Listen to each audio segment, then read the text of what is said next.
can't say I'm swapping over right now and then count down. I like doing it that way. Hey everybody, welcome to Dungeon Dragons. I am Sigor Hellholm, Dungeon Master Man, and these two real beings and images are our players tonight. Two-player game. Well, technically we got three. Merrick is there, his big elven face on the screen, but his actual face hidden for now, for reasons. He isn't feeling too well, so he's having to play a bit unique manner tonight, so no camera. But he is here. Stab, however, is not here, so all you will see is his smug character face and hear me try to be him. So there's that. How's everybody doing? Doing good. I shall survive. So far, so good. You shall survive. Yeah, I think last time y'all left off, man, I had never seen so many plans go wrong all at once. Like, Oh god. you know. Before I even give comments on that, who wants to talk about that? Who wants to go over what went down last time we met up? I feel like either Merrick or Elgin would be the way to go, just because. I'll take it. I'll take it. All right, Elgin, tell it. What went down? So, so when last we left off, well, of course, yeah, we turned in our quest. We informed our quest giver that we had accomplished the mission, but of course the things went deeper. We realized there was a bit more going on than even what we initially thought. That the Van Thampers are at the heart of all this. The Lady Van Thamper, and she has she's got some sneaky going on in Baldur's Gate, and that the other Van Thamper children are also somehow complicit in these shenanigans. And we decided to take it upon ourselves. We came with this amazing plan. It was a great plan, by the way. A fantastic plan to infiltrate a boat where I believe was it what was the gentleman's name? Was it Ulrich? Amric. Or Amric. I was close. See, there you go. You were close. I was close, but close only counts in horseshoes and hand grenades. But Amric was a gentleman who I guess owns and operates this was like a gambling. I felt like it was a gambling boat. I felt like it was some kind of like one of those like how we have here in the South, like just right off the shore, so it doesn't count. Some Ozark shit. yeah, right. But when we got there, the plan didn't go quite the way we wanted it to go, because not only did we discover, or rather that Elgin discovered, that there are some demonic creatures on the boat that could potentially cause some problems, but the ship is heavily guarded, and it seemed like every time we tried to make a move, something would like just not go right. Whether it was, I think, I can't remember who did which. I can't remember. Was it Merrick? Was it you that tried to produce the flame and set the boat on fire, and it kind of created a mild annoyance? Yep. For the guards. And just every time we tried, like when I tried to distract the group, it just sometimes it worked, sometimes I think it failed miserably at one point. It was bad, and now here we are. We've cut a deal with Amric to bring buckets of chicken to Baldur's Gate, and somehow we wound up in a business deal with this bastard. And he is still alive. We have yet to kill him or get any information out of him. That is where I remember us being left off. Yeah, that pretty much sums it up. You guys tried a couple things with wanting to light the boat on fire, and lanterns with oil, and pretending to be drunk and knocking a drink on a whole bunch of shenanigans, but no fight yet. But yeah, that's where we left off. You have inspiration, Elgin. Use it for the evening. I suppose, yeah, we could just jump right into it because I'm curious to see where you guys are going to take it next. There are only 3 of you right now. Stab is here, but you left him tending to a boat outside, so let's see what you do about that. We're going to go ahead and transition over to our game screen here and take you guys back to the Low Lantern 3rd deck. So, just to set the tone here, down here, it smells about as nice as it can for a tavern like this that seems kind of shady at best. You definitely get a stronger stench of, well, before it would have been maybe a little bit of dampness, maybe even urine, just gross smells from the northern staircase here. But now it smells more like burning a little bit. A guard did go down there with some buckets or a little bit of water. Someone intervened a bit, I believe that was you, Merrick, trying to stop him from putting out said flames, but he's still down there right now. Amric is sitting on the couch, just kind of looking at the both of you, Elgin and Hayes. He already gave you the notion to go ahead as if your business is concluded. And I believe you had both intended to leave after this, but this is where I'm going to put it in y'all's hands. What would you like to do? Out of character, real quick.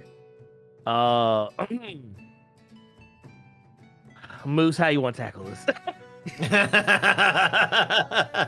Because I know how I want to tackle it. I just, like, honestly, I just want to hit the dude. I just literally want to grab my hammer, smack the dude in the face, and just start the fight. But I don't want to be that guy. I don't want to be the guy that just starts fights, starts barroom brawls. You know, well, more often than not. But if I smack the fuck out of this guy, I need to know who's gonna start swinging.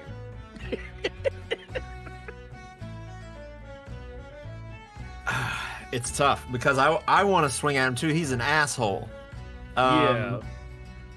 But that thing that he's sitting with concerns me, as does the 1, 2, 3, 4, possibly 5 other people in the room.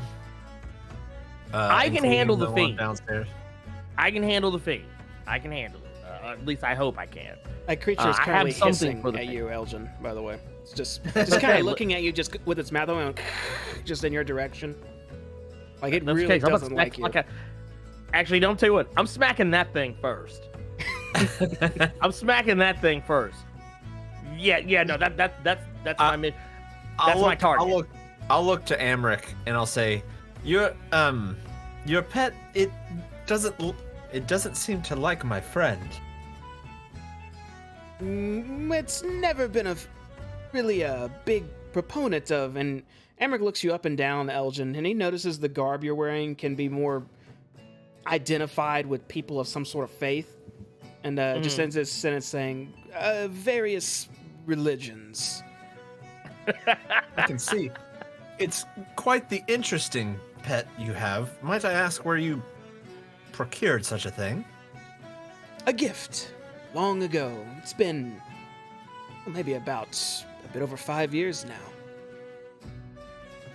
So is this thing a baby, or? He turns and looks at his pet and says, and he tries to pet her too, but it seems like its spines are kind of poked up, just still looking at Elgin. And he pulls his hand back and says, no, I believe it's full grown, perhaps? I don't know. The man wasn't very specific about it. I just saw how exotic it was, and he turns back to you, Hayes, and says, I had to have it. I'm hoping that our business venture allows me to buy such exotic animals. But it looks dangerous. And GM, just out of character, am I correct in remembering on the top deck there was a bunch of spines everywhere? On the top deck, there were seagulls that looked like they had been stung repeatedly. Okay. I'll say, by chance, did this have... I don't want to be rude. Does it have a name? It does. Kashara is what I call her. And right after he says that, you hear some clamoring from the stairs to the north as Valtus comes running back up, no buckets in hand, and is sort of jogging past all of you, and just says hastily to Amic as he's running past, I got to get Lorelia.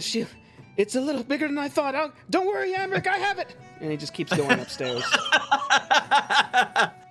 I'm gonna address that momentarily. I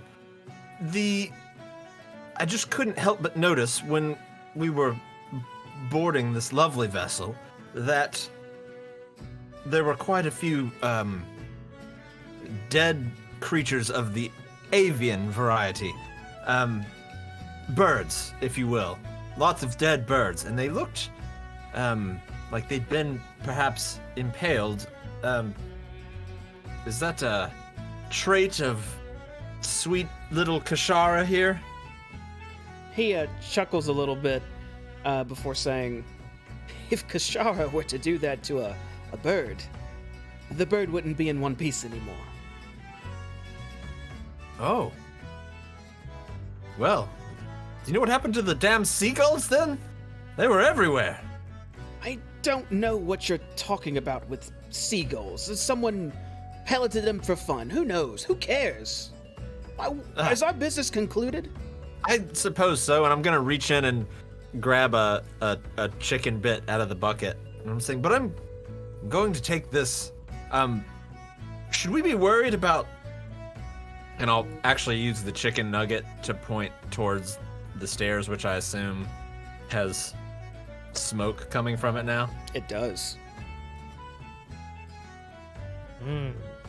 Should we be concerned about that? Without even looking back, he just kind of waves his hand off nonchalantly.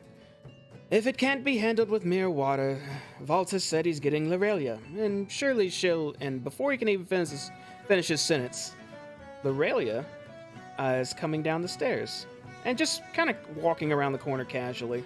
Notices everyone in the room and just announces, well, another one started now, did it? I'll take care of it. It'll just be a few seconds. Whoever started it, though, she turns around, looking around the room sternly, and says, we'll be paying for it. And then heads downstairs. Okay, out of character. Whatever we're gonna do, we need to do this quick. Yeah. What do we, so we got to make it. We need to put it to will a vote. Well, I'm not even gonna out of character it. I'm just gonna say, right. I believe our business is concluded.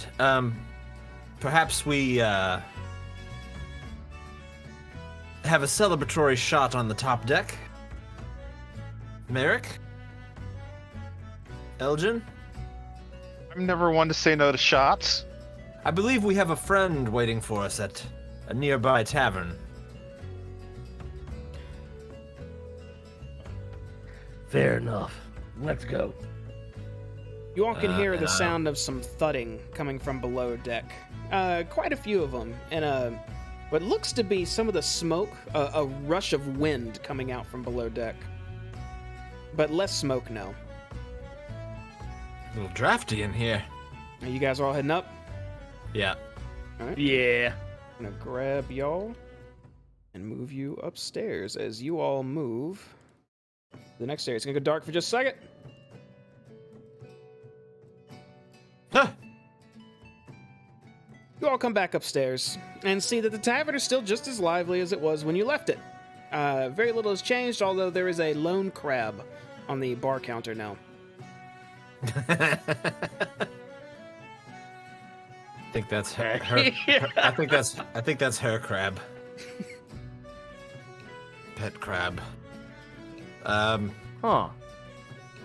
I guess I'll just keep kind of walking just casually. And I'm just counting the amount of people in here. Like, can we tell who of these people are, like, just patrons? Looking around the Like, room, or, you can actually... Or if the... Or, like, yeah, just, or some are just casual people. Sure. I won't even have to have you make a check for it. So, I'll say you're looking around. You're trying to see like maybe who's more heavily armed and eyeing the area, and who just seems to be just enjoying and minding their own business. So it looks like this group over at this table are kind of just chatting with one another. This one kind of looked up at you for just a moment, just because you kind of came near, but quickly goes back to talking to her friend. The two drow at the south seem to be in deep conversation about something with each other, not even paying attention to anything around them. There's a Kinku next to you that seems to be just wiping down a table, as well as another patron kind of just looking out the window of the ship. This gentleman over here looks like he's constantly kind of just looking around while having a sip of ale, but seems to be just constantly surveying the area. And that's all you can see from down here. Okay.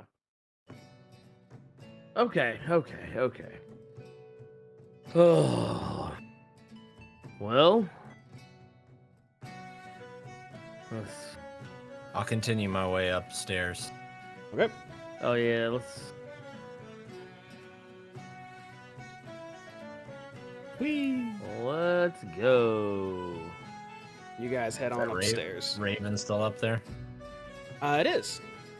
Oh, I just copied you, Merrick, and deleted you. Sorry about that. There you go, buddy. And Elgin. Okay, you guys are all top deck. Okay. Which is the front of the ship and which is the rear of the ship? You can see it from here. So it's hard to see because the front is to the south, but there are kind of these little rafters separating the ship into sections. But you can see that the front is to the south.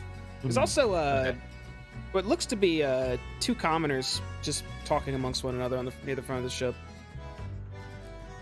I'll look to Elgin and lean in and say, "Go talk to those commoners, see what they know. I'm gonna visit a friend at the back of the ship. See if you can keep their gaze southward." Consider it done. Merrick, can you watch our friend up top? Right. Did you want to start with the shot soon, or? Yes. We should celebrate back here first. And I'll just kind of make my way to the very back of the ship. Okay. All right. And I will kind of glance back at the Raven. Is it? I assume I can see. I can't see it in roll 20, but I assume I can see it from where I'm standing. Yeah, you would be able to see it from where you're standing. And I assume I'd be able to see Elgin as well. Yeah, you should be able to. The lighting's just kind of weird here, but Elgin is like directly up the stairs, just in front of two commoners. I just assume that the line of sight is basically if we're down, we can't see up, but if we're up, we can see down. Correct. Gotcha. Okay. I will look to Merrick and say, "I cannot believe we closed the deal. Hilx's fried chicken is going to be everywhere. Everywhere throughout Faerun." I agree, and I'm just going to keep my eye on the Raven and try to watch when it's looking our way. It's been looking your way this whole time. It's not even looking at Elgin. No, it's kind of just tilting its head and looking at you and moving it a lot. There is another Raven near Elgin, however, that's looking down at him and kind of just squawking occasionally. Speaking of which, Elgin, you just walked right next to these two people they seem to be having a conversation as you walked up about whether or not they wanted to drink here for the evening. Both of them kind of paused when they saw a heavily armored and armed man just step up to them, and they kind of turn to you and just look at you. Fear not, miladies. I couldn't help but over here. Are you considering getting drinks at this establishment? We heard this place was can get a bit rowdy. We thought that sounded fun. We were thinking about drinking here for the evening. Oh, yes, rowdy. Well, you wouldn't be incorrect. The up here doesn't seem like much, but down below it can. Well, nah. It probably wouldn't be dangerous enough for you lot. You might actually you may prefer other establishments. Wait, are you saying this place isn't what we heard? This was supposed to be one of the shadiest taverns in Lower City, but you're saying it's not. I've seen shadier. Make a deception check for me, Elgin. Okay.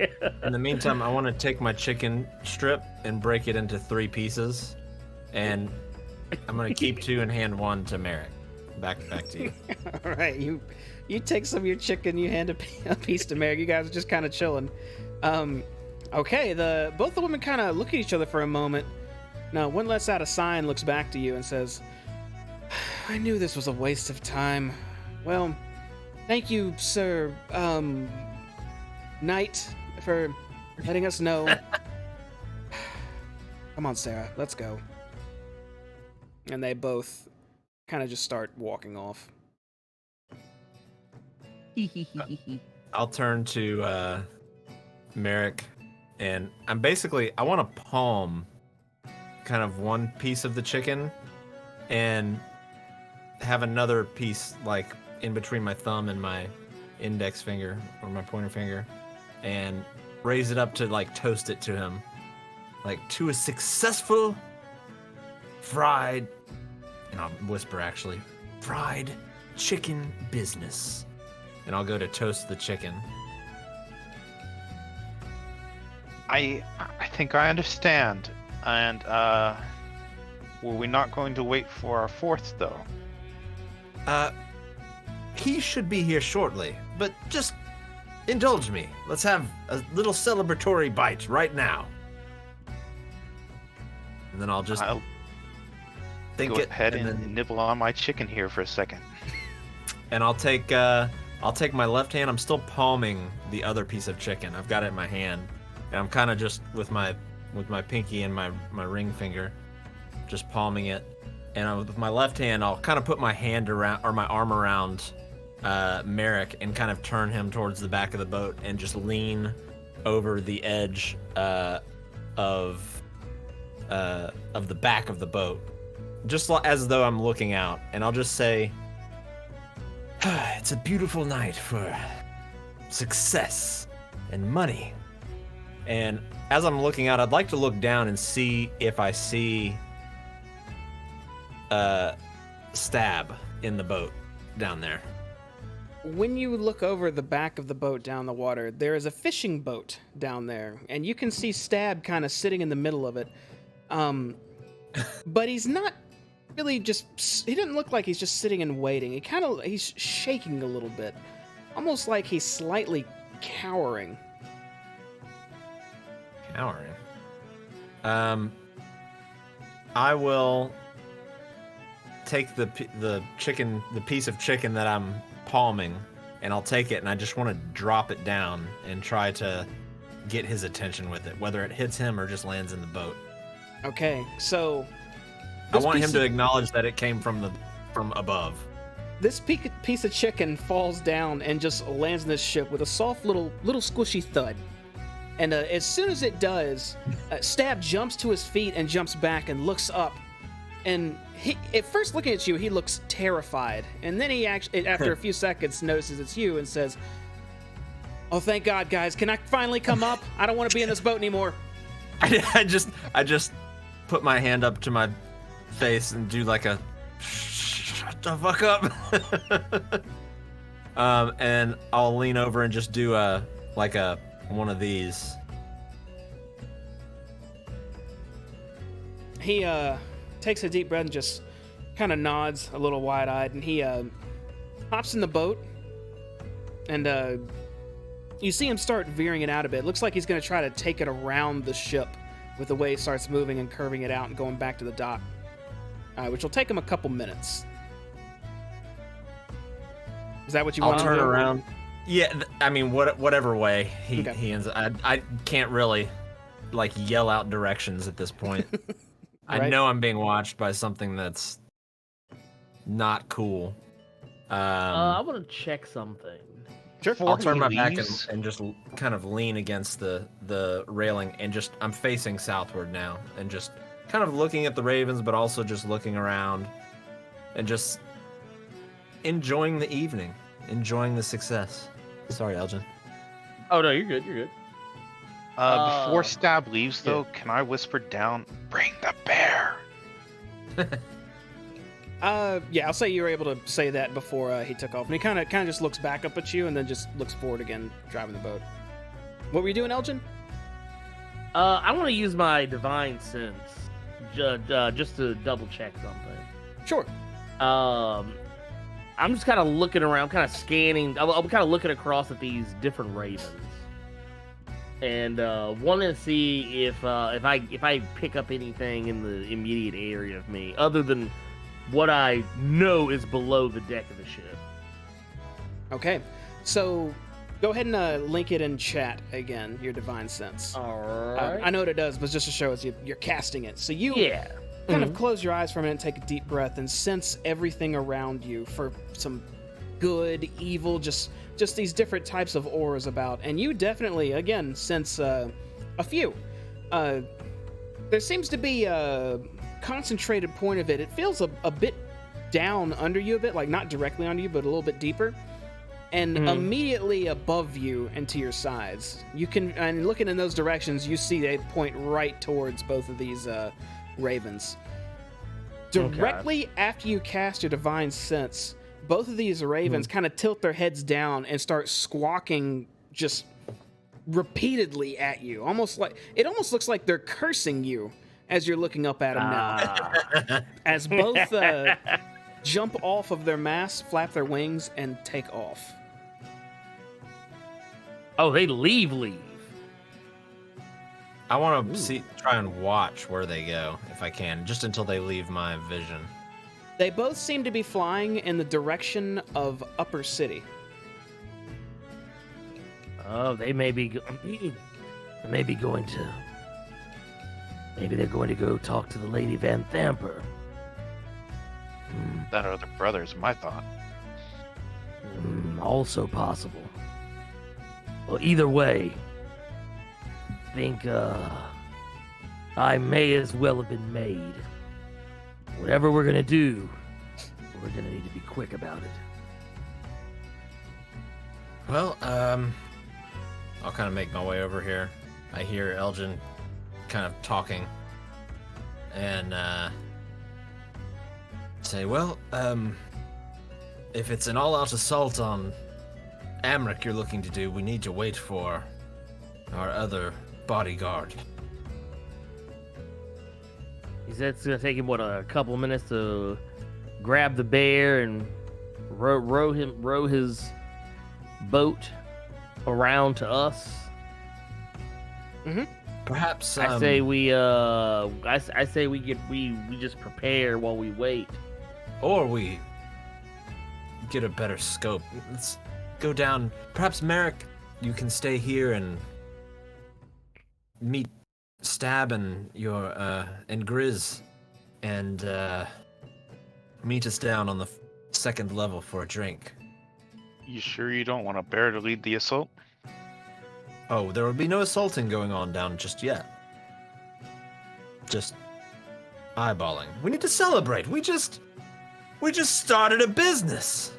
I just needed some fresh air. There is. I'm gonna get real close to the two of them. Go. There is always a chance we can pull that first guard up here. Try to start a fight up here, or at least sound like one. That's not a bad idea. It is not a bad idea. One less guard to worry about. Maybe we can even throw him overboard. Looking at the masts, is there a way to climb them? They are just standard ship masts, which there's no Well, I guess there would have been at one point, because there would have been like a crow's nest and for the sails and whatnot. So yeah, there's like it looks fairly old and it's questionable, but there is a sort of ladder or step ladder leading up. Is there like a platform or anything up above there, or is it just literally like a ladder and nothing else? Just literally a ladder and nothing else. Right. Okay. Well, I need to make myself useful by being not right here at the door. Understood. All right. All right. But I do believe we should wait for Stab as I continue off. And is there any way you can temporarily move or delete this line of sight so I can see while I'm up here? I can. In fact, go ahead and make it like this for you. There you go. Nice. Ah, yeah. Yeah. So I'll just say, you guys down below, it's harder to see up top and bottom. It looks better this way. Understood. You guys have already been talking for a couple minutes, which I believe was the amount of time you needed for Stab to actually come walking down the dock.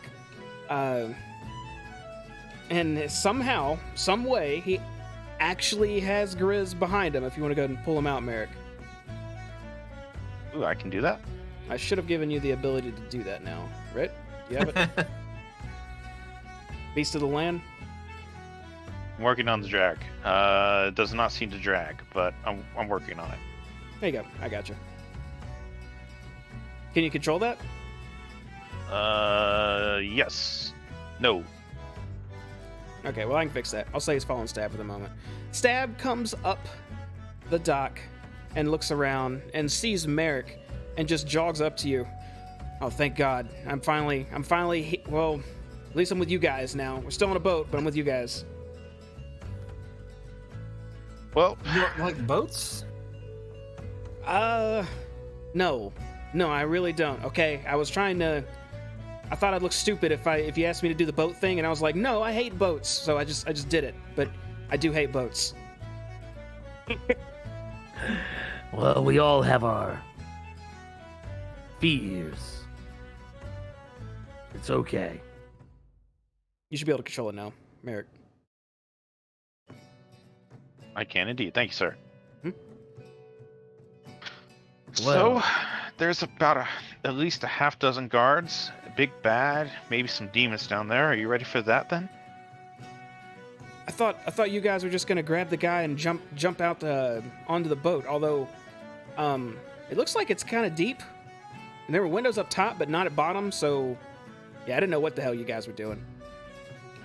Yeah, the plan didn't go quite the way we had hoped. But that's okay, because now you are here, and now we can stage, well, hopefully a successful full frontal assault. Hey, you know why I'm called Stab? Because you stab people? Not just like knives. Okay. But also stabbing. Well, let's just go down here and do that. And I'm gonna go walk back down below. Okay. You head on back to the first level. Ooh. The guard just is still sitting there with his arms crossed, just kind of looks at you nonchalantly, and just keeps minding his own business. What's up with I see what was her name? Lorelia? Lorelia. She's sitting back at the bar with her crab still on the desk. Or the bar. I'm gonna pull up and sit down. Okay. Is anyone else coming down right now, or are you just kind of hanging above? I'm hanging above. I'm going to start talking with Stab, getting louder. You never believed in the Chicken Empire, and I'm going to try to keep raising my voice as we argue about the Chicken Empire and our buckets of chicken. See if we get any attention for a couple of minutes. Freaking non-believer, bro. All right, you And Stab does his best to, when you yell at him like this, to just say he loves chicken and just short word responses. Elgin, you sit next to, I'm going to say her name wrong, L'Aurelia. Okay. You sit next to L'Aurelia, and she immediately turns to you, just a big old smile on her face and says, "Oh, it's you again, the big one. Here for a drink?" Well, of course. Oh, go ahead, sorry. You were downstairs earlier with Amric, right? Briefly. I had to go put a fire out. You all were down there too, actually. Oh yes, we were conducting business, trying to get a very healthy and non-problematic venture off the ground. She laughs to herself a bit and pokes her chest and just says, "Hope we didn't scam you too hard then." Well, I'm sure he's put together a deal that largely favors him, but I mean, so far it seems profitable. What do you do? What do you do for Amric? Do you work for him, or is this just a place you like to hang out? Work for Amric? No, he's a Van Thamper and they're all that and whatnot, but I run the Low Lantern, plain and simple. He pays me money to rent out a deck to do his business, and that's that. Couldn't give two shits about him. Oh, wait. For some reason, I was under the impression that he owned this boat, so he's merely renting it from you. Aye, indeed. Just one level of it. Pays me a hefty sum. Probably makes a ton more with, no offense, people like you. But, yeah. Wait a minute. What does she mean? So just out of odd old curiosity, how much does it cost to rent this boat? Oh, come now. And she leans towards you a little bit. I can't just be divulging information like that unless you're actually asking to rent a floor. Not this one. Maybe the top, or the very bottom. But not the third. That's Amric's, unless you beat him on a price. I'd have to see your gold first to even know you're serious, though. Oh, well. I'm not really I'm more the go-between. I'm just asking of odd old curiosity. But, it's a nice boat. Very, very nice. Lovely boat, in fact. I just don't see why you would work with the Van Thampers of all people. Seems like it would be beneath you. Beneath me? Do you see the place I run here? There's drunks pissing themselves right now on the lowest deck, which, by the way, smells a little bit of ash and piss now. But, taken care of. Yeah, but this Amric, he consorts with fiends. Well, guy seems like I don't know. Seems like he has something else going on. Something I don't know. Something dangerous. He's playing close to the chest. Who isn't in Baldur's Gate? Someone's always has some huge secret that if anyone else knows, it's to everyone else's detriment and blah, blah, blah. He pays me good money, he keeps to his own, and if anything gets destroyed down there, he typically pays for it himself. At the same time, I stick to my guns. If anything happens, it happens, long as my property's paid for. Interesting. So, you have no real loyalty to this Amric, short of money. Well, no, and she pauses for a second and turns her head towards the stairs. It sounds like there's about to be a fight up top, actually. You hear that? And Elgin, you can audibly hear, it sounds like Merrick just yelling now. That does sound like, one moment, please. I'm gonna actually, what I'm gonna do is, I'm gonna walk over towards this guard, this gentleman over here. He's like, you hear that upstairs? Sounds like a ruckus going on up there. He listens for a second, and it is kind of noisy down here where you are already, Elgin, with everyone talking, but he can faintly hear, like, you know how you have that crowd sound, then there's this one just, like, louder guy that keeps popping up? He hears that a few times and says, yeah, you're right.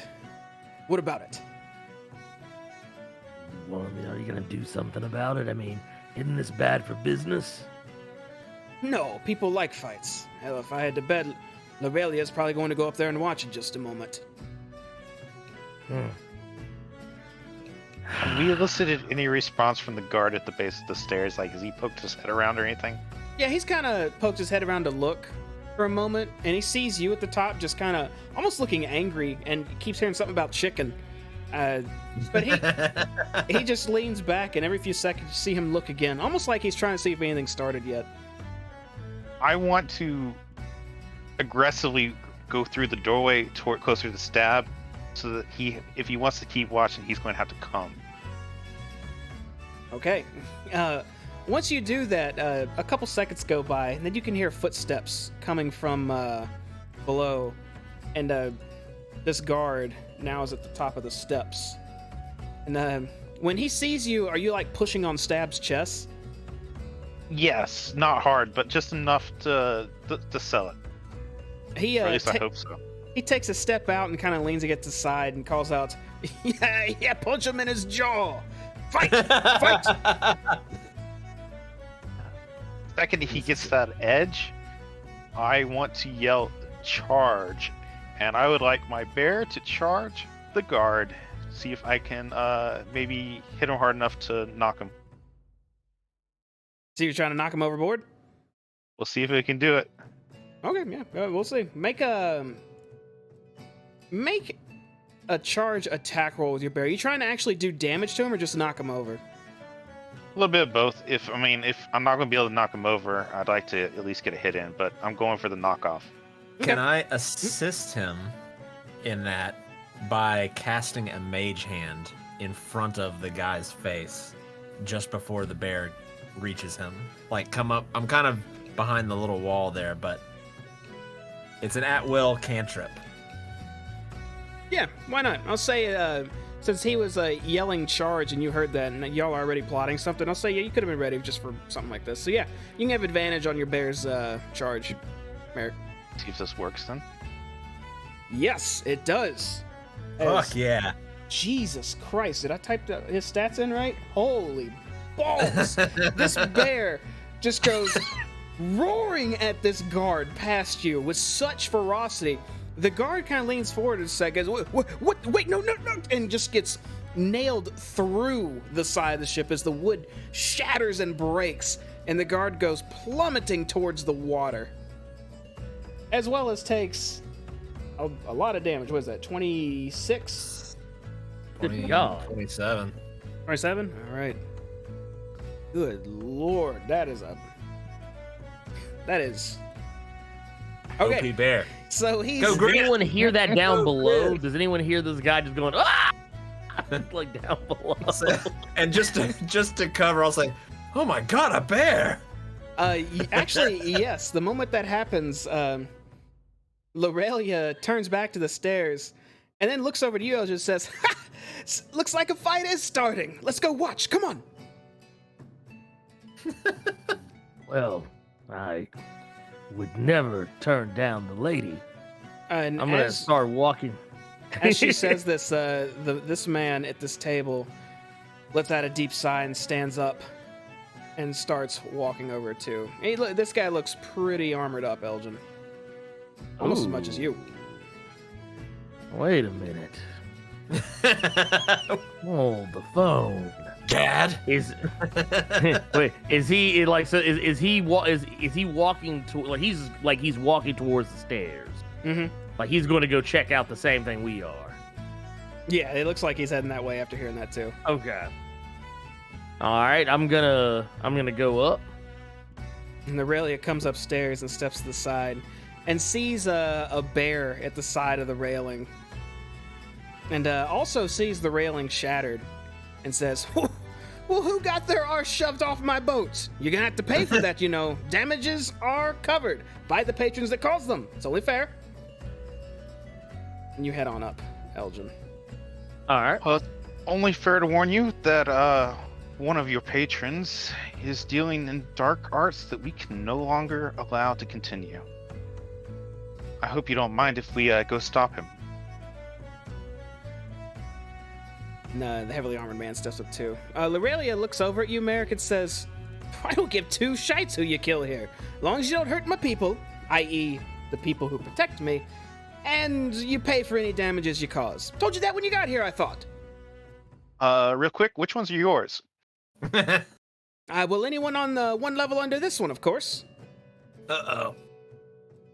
And everything past that? Emmerich men. Good to know, ma'am. Good to know. Don't worry, we'll pay for this on the way out. The heavily armored man looks over the railing and sees a man flailing about and trying to very weakly swim to the south and says, looks like that one got mauled. Good gods. And looks over to you, Merrick, and your bear.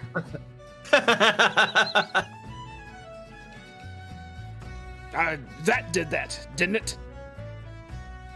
Didn't hurt it. Look, I'm off duty right now, but try to refrain from attacking random people. That man actually looks like, was he not right under us? And Lorelia says over to the armored man, what do you mean, Skadrick? Was he, wait, one of my, and she walks over and, looks over the railing and sees nothing. Well, he's not even there anymore. Oh, what are you implying? And Skadrick says, it looked like one of the guards from down below, on the first floor, or second, I don't know what you call it. Lorelia turns and just looks at you, Merrick, which you're right next to each other, shoulders almost touching, and she says, did you attack one of my men? May I interject just momentarily? And I just try to get her attention. And she immediately, when you start talking, just turns and looks at you, Hayes, up above. I say, apologies. I was up here getting some fresh air. It got quite stuffy down there, and I did see everything that happened. You see, my colleague Merrick here and my other colleague Stab were getting into an argument. This is his pet bear. This is Grizz. And it was becoming more and more escalated to the point where I just had to walk away. So I stepped up here. Merrick's bear was nearby. I will say, 100% it was one of the gentlemen from below. But you need to perhaps train them on, if you're going to have weird animals and fiends in here, on how to deal with them, because he came straight up and basically approached Merrick. The bear reacted on its own instinct completely, and he tried to step away to avoid it. The bear did catch him, but the sheer force of it did knock him over, but I do not think his wounds are life-threatening. She sighs and looks over you, then back down over at Merrick, and then back to you. We will pay for the damage, of course. The damage is one thing, but hurting one of my own, even on accident, because we're bad with our animals, doesn't excuse it. But I can forget about it for 10 gold. What do we call it? 5 for a first offense. Plus the cost of the railing. Well, the cost of the railing's a little bit more. We'll talk about that later. I'm in a good mood anyhow. Yeah, 5 gold. I pull out 5 gold, and I put it in her hand. And she takes it and happily puts it in her pocket and starts smiling at you again. Well, doesn't seem to be a fight up here like I was hoping. Just some loud nothingness. What a waste of time. Who was yelling? Agreed. Was it you doing the yelling? As she walks up to you, Merrick. One of the people. But I suggest you make sure you don't go visit the fight that's about to be on the 3rd deck. 3rd deck. You're going to start a fight down there. Well, what? Are you going to beat up Emmerich and take his money? His money is no longer a concern of ours. What he knows and who he knows, more so. Oh, sounds serious. Well, sure. Beat him to a pulp and get all you can from him. I wish you the best, but just know this. And she kind of looks at you for a moment, Elgin, and then back to you, Merrick. And she seems to have a bit more serious look on her face. Be careful messing with the Van Thampers. They have connections. And I really don't recommend killing the bastard. Otherwise, you probably got about a day or two to leave Baldur's Gate before your life becomes hell on earth. But good luck! We simply have questions for him. But and I'll kind of continue talking as I walk down the steps. But they are complicated questions. Questions that he probably won't want to answer willingly. I want to take real quick. I want to kind of look over. What was this guy's name? Was it Skadric. Skadric. I want to kind of look him over real quick. See if I notice any symbols. Any symbols on him. You do. Looking him up and down on his armor, embroidered on the mid-right side of his chest plate, he seems to have the symbol for the flaming fist on. Oh. I'm gonna walk over. I'm gonna kind of step over to him. Gadrick is your name, correct? He looks down at you and says, "Aye, that's me." You work with the Flaming Fist. He lets out a long sigh, and Lorelia just keeps going. She's just not sticking around for this conversation. She heads back downstairs. I want to give her a little bit of gold to buy the poor guy I sent off the edge a drink, since I figure he'll need one.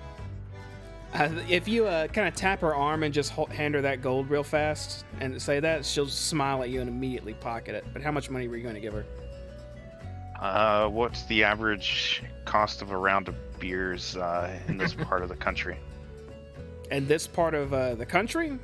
It's been different almost at every tavern. Well, you've only been to one tavern, so you really wouldn't know. But you would expect it to at least be a couple silver, maybe like 2 silver.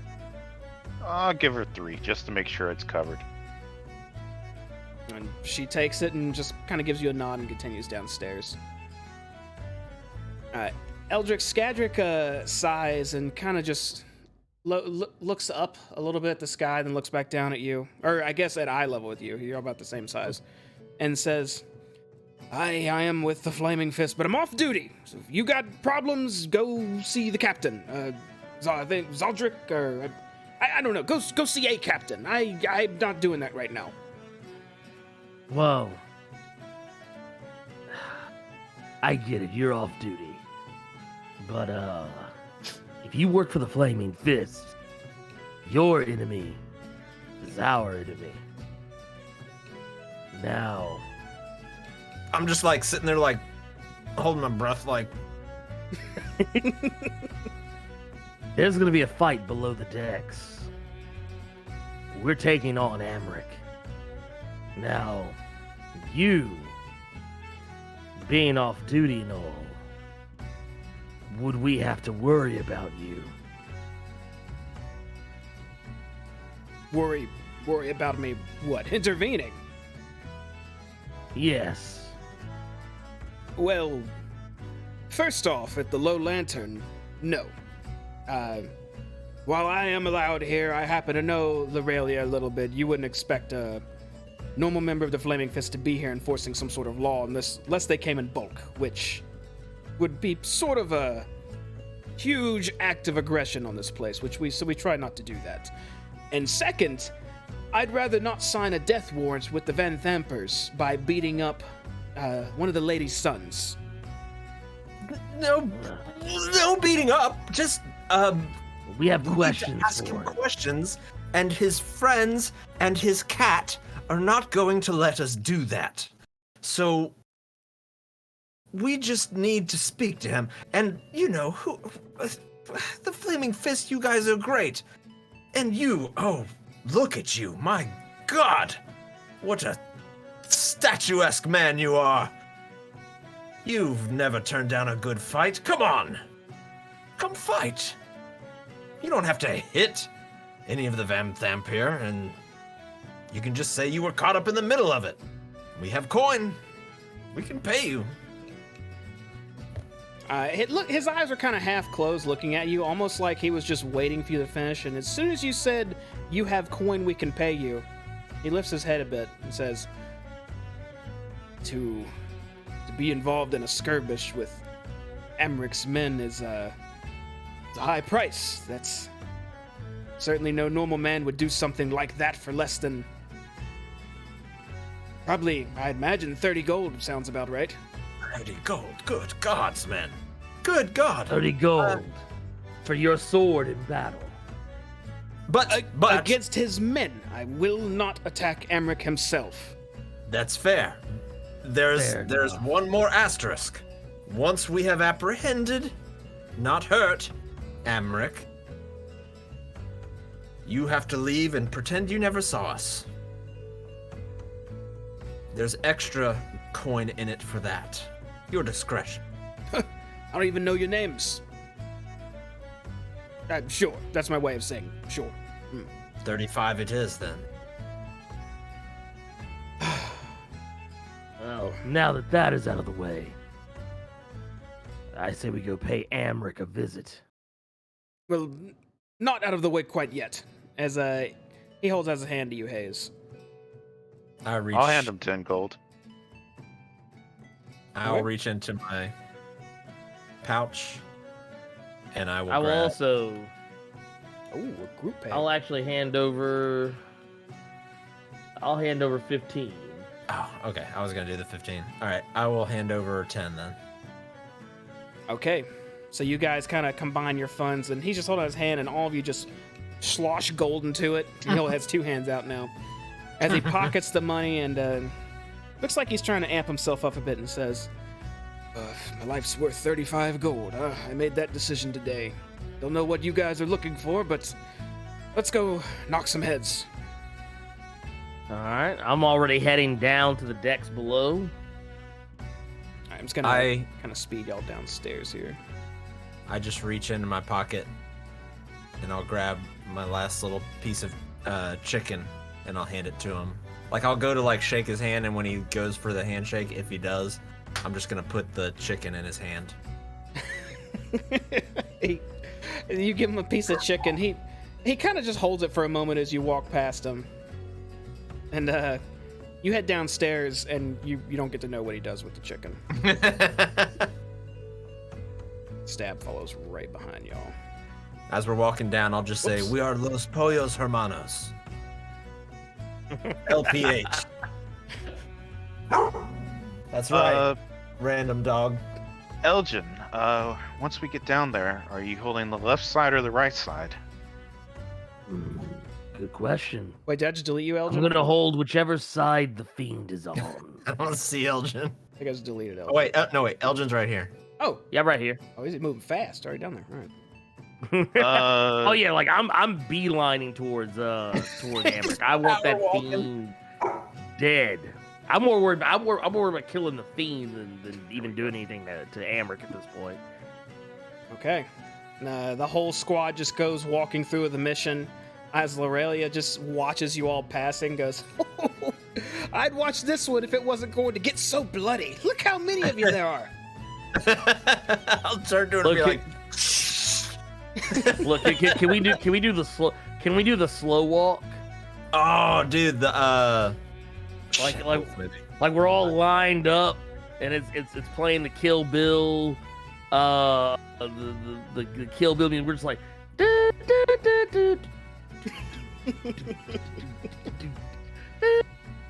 like can we do that? Reservoir Dogs."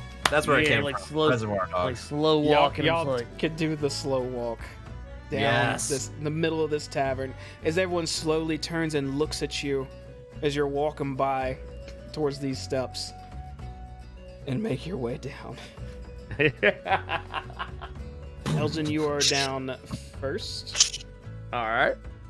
Put put you down there. As you exit to the bottom of the steps, one of the guards kind of looks at you again and just kind of tilts his head a little bit, almost like he's a little confused seeing you again so soon.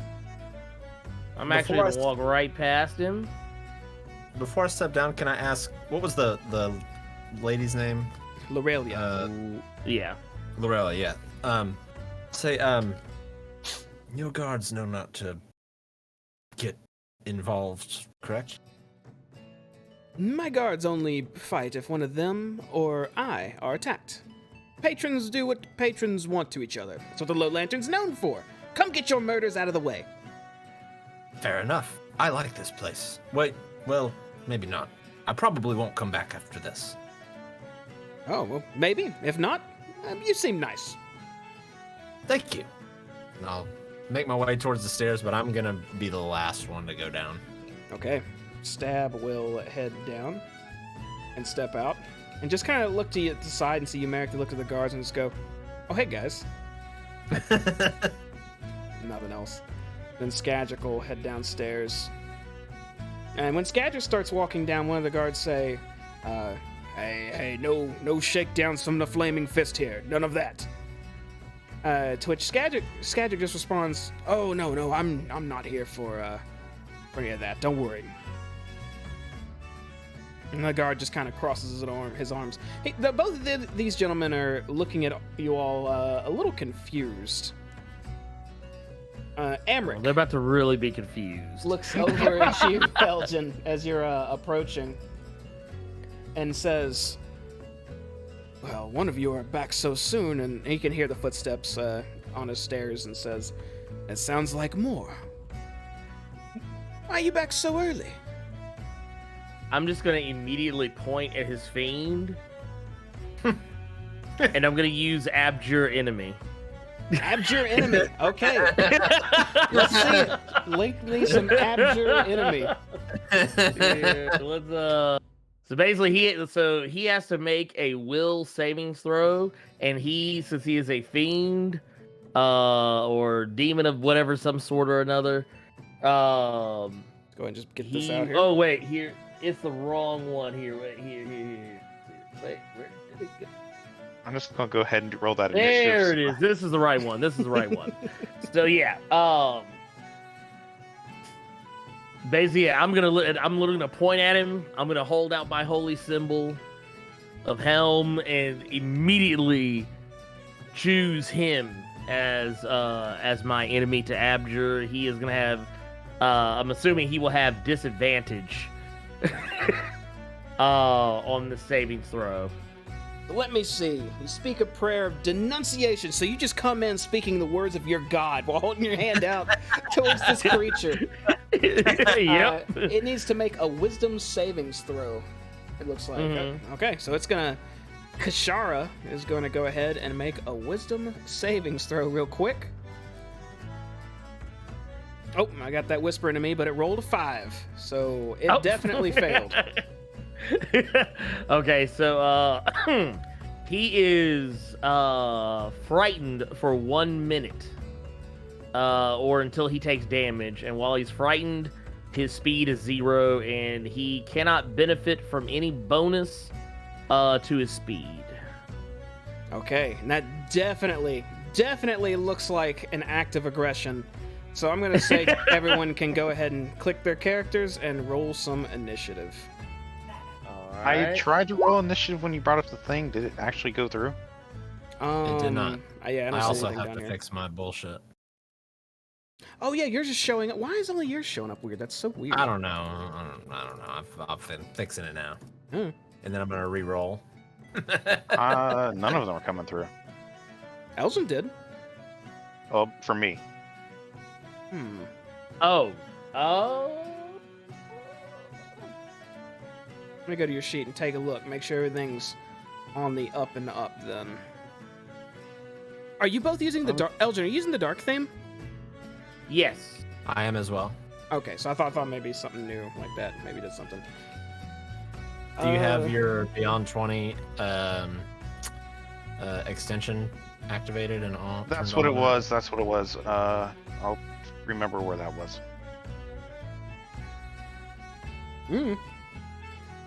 If you fix it, click yourself and show me that initiative. I'm gonna go ahead and get all the other guys rolling here. It's going to take me a minute. You want me to just roll a d20 and roll 20? Yeah, you can do that. And I can somehow get you in there. Initiative. Holy shit, somebody rolled lower than me. I'm an shit. 8 because I have +3. I rolled an 8.1. Suck it. Nice. That's like the first time ever. I think I rolled high and everybody else rolled low.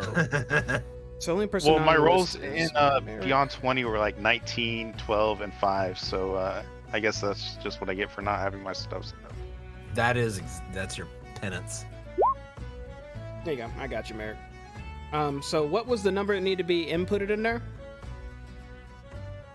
7? You rolled 7? 8? Okay. No, 8. 8. Eight.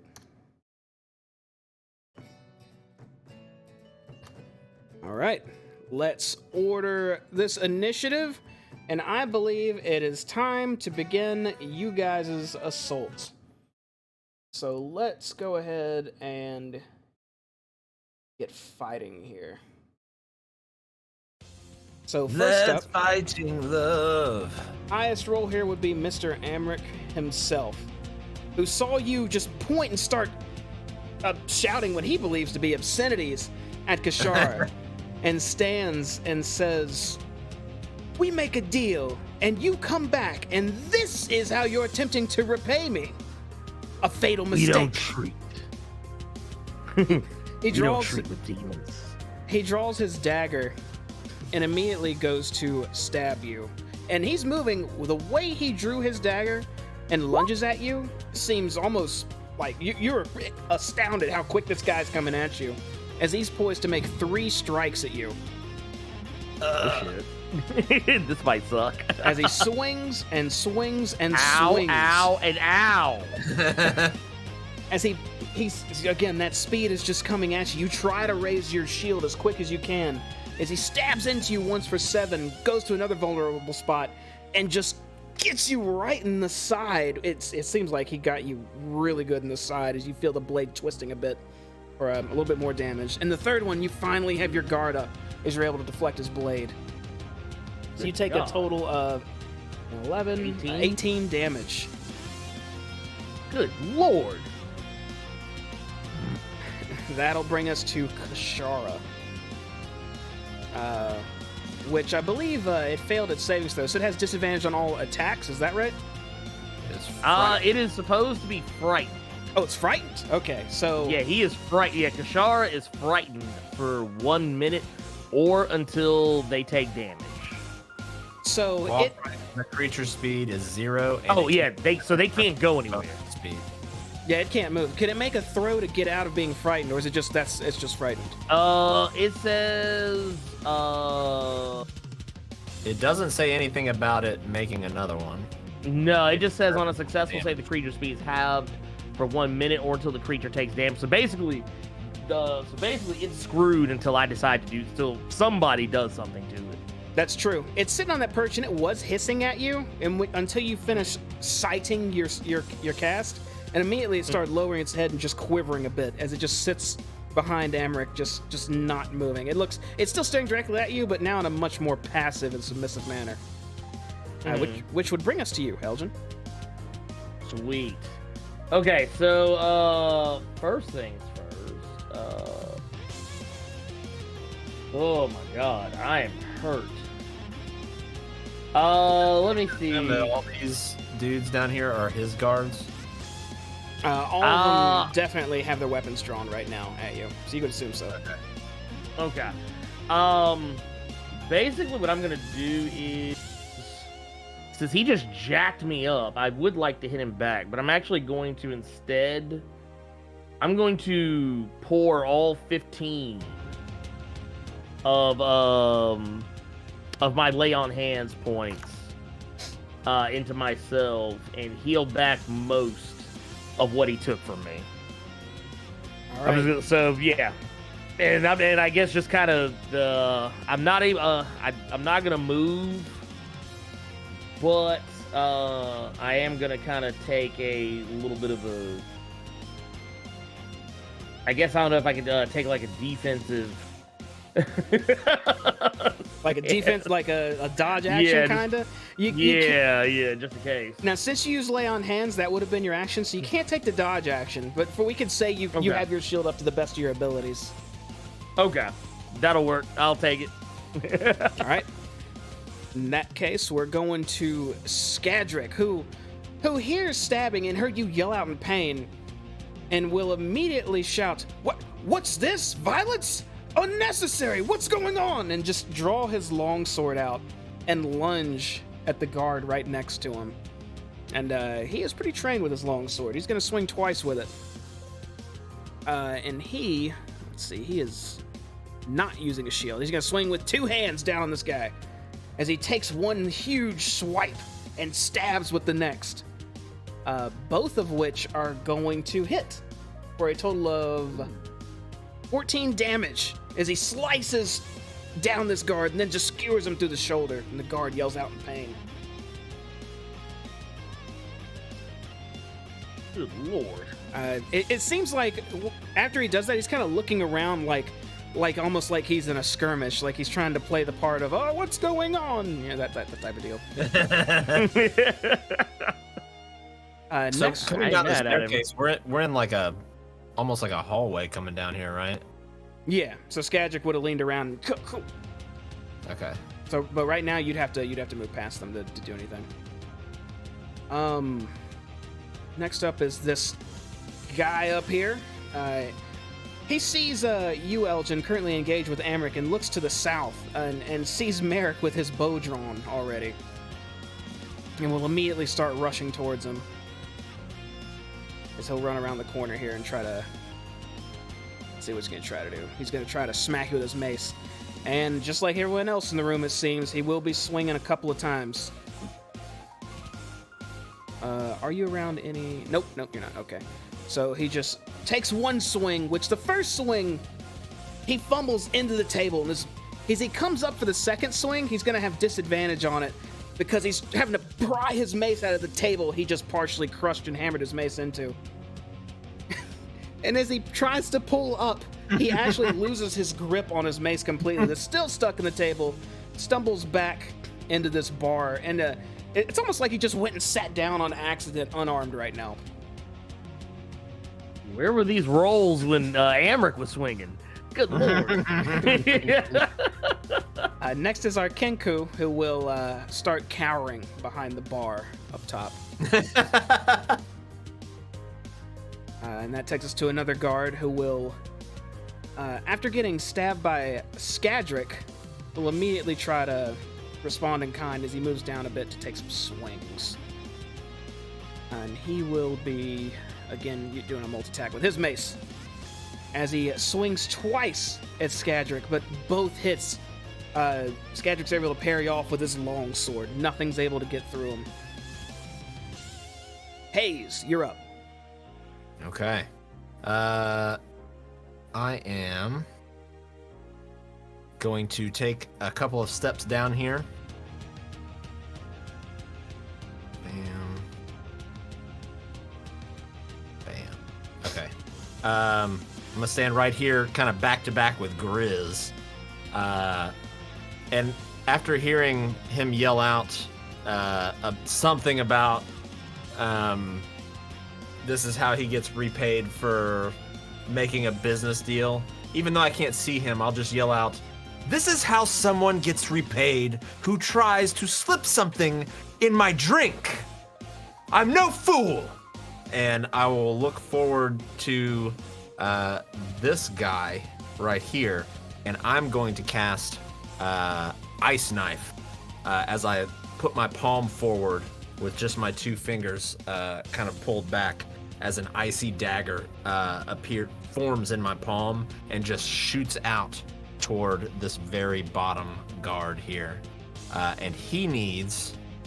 so I need to make a ranged spell attack first, actually. Sorry.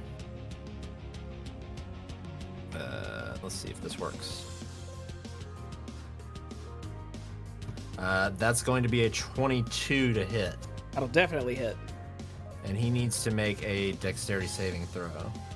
So your ice dagger flies through the room and sinks into him, and he just feels this freezing cold presence in his chest. He makes a what kind of save? Dexterity?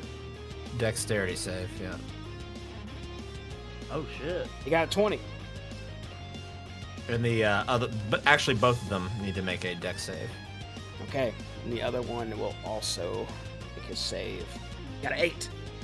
Okay, so the bottom one succeeds and the top one fails. So the let's see, 1d10 piercing damage. Let's see. All right, so he is going to take, where is it? Just 2 piercing damage. The bottom one's going to take 2 piercing damage. Okay. And God damn, I rolled so bad on that cold. Are you kidding? That's 3d6 and I rolled a 4. Ooh. So the top one will take 4 cold damage and the bottom one will take 2. Jesus H Christ. Okay, yeah, your dagger stuck into him, and I'm assuming it kind of explodes out in multiple directions. So it pierced through him and then kind of shatters and explodes once it pierces through him, yeah. What's the radius on that? 5 feet. So in this case, not Skadric, but Stab would have to make a save too, right? No, because it went to the box behind them. Oh, you didn't fire it into him, you fired it behind him. It went through him. It pierces through him, so it would have been in this box here. Oh, I see. Okay, yeah, that makes sense. Okay. Well, they got stabbed by a few. It looked like instead of shards, more needles. They got tickled. But they did get hurt a little bit. That's gonna take us to Merrick. Okay, so I think I've got most everything set up, so we're going to test this real quick. This is just a test. I don't actually want to do Produce Flame. Okay. See if that actually came through. It did not. Okay. You can't roll anything right now. That's weird.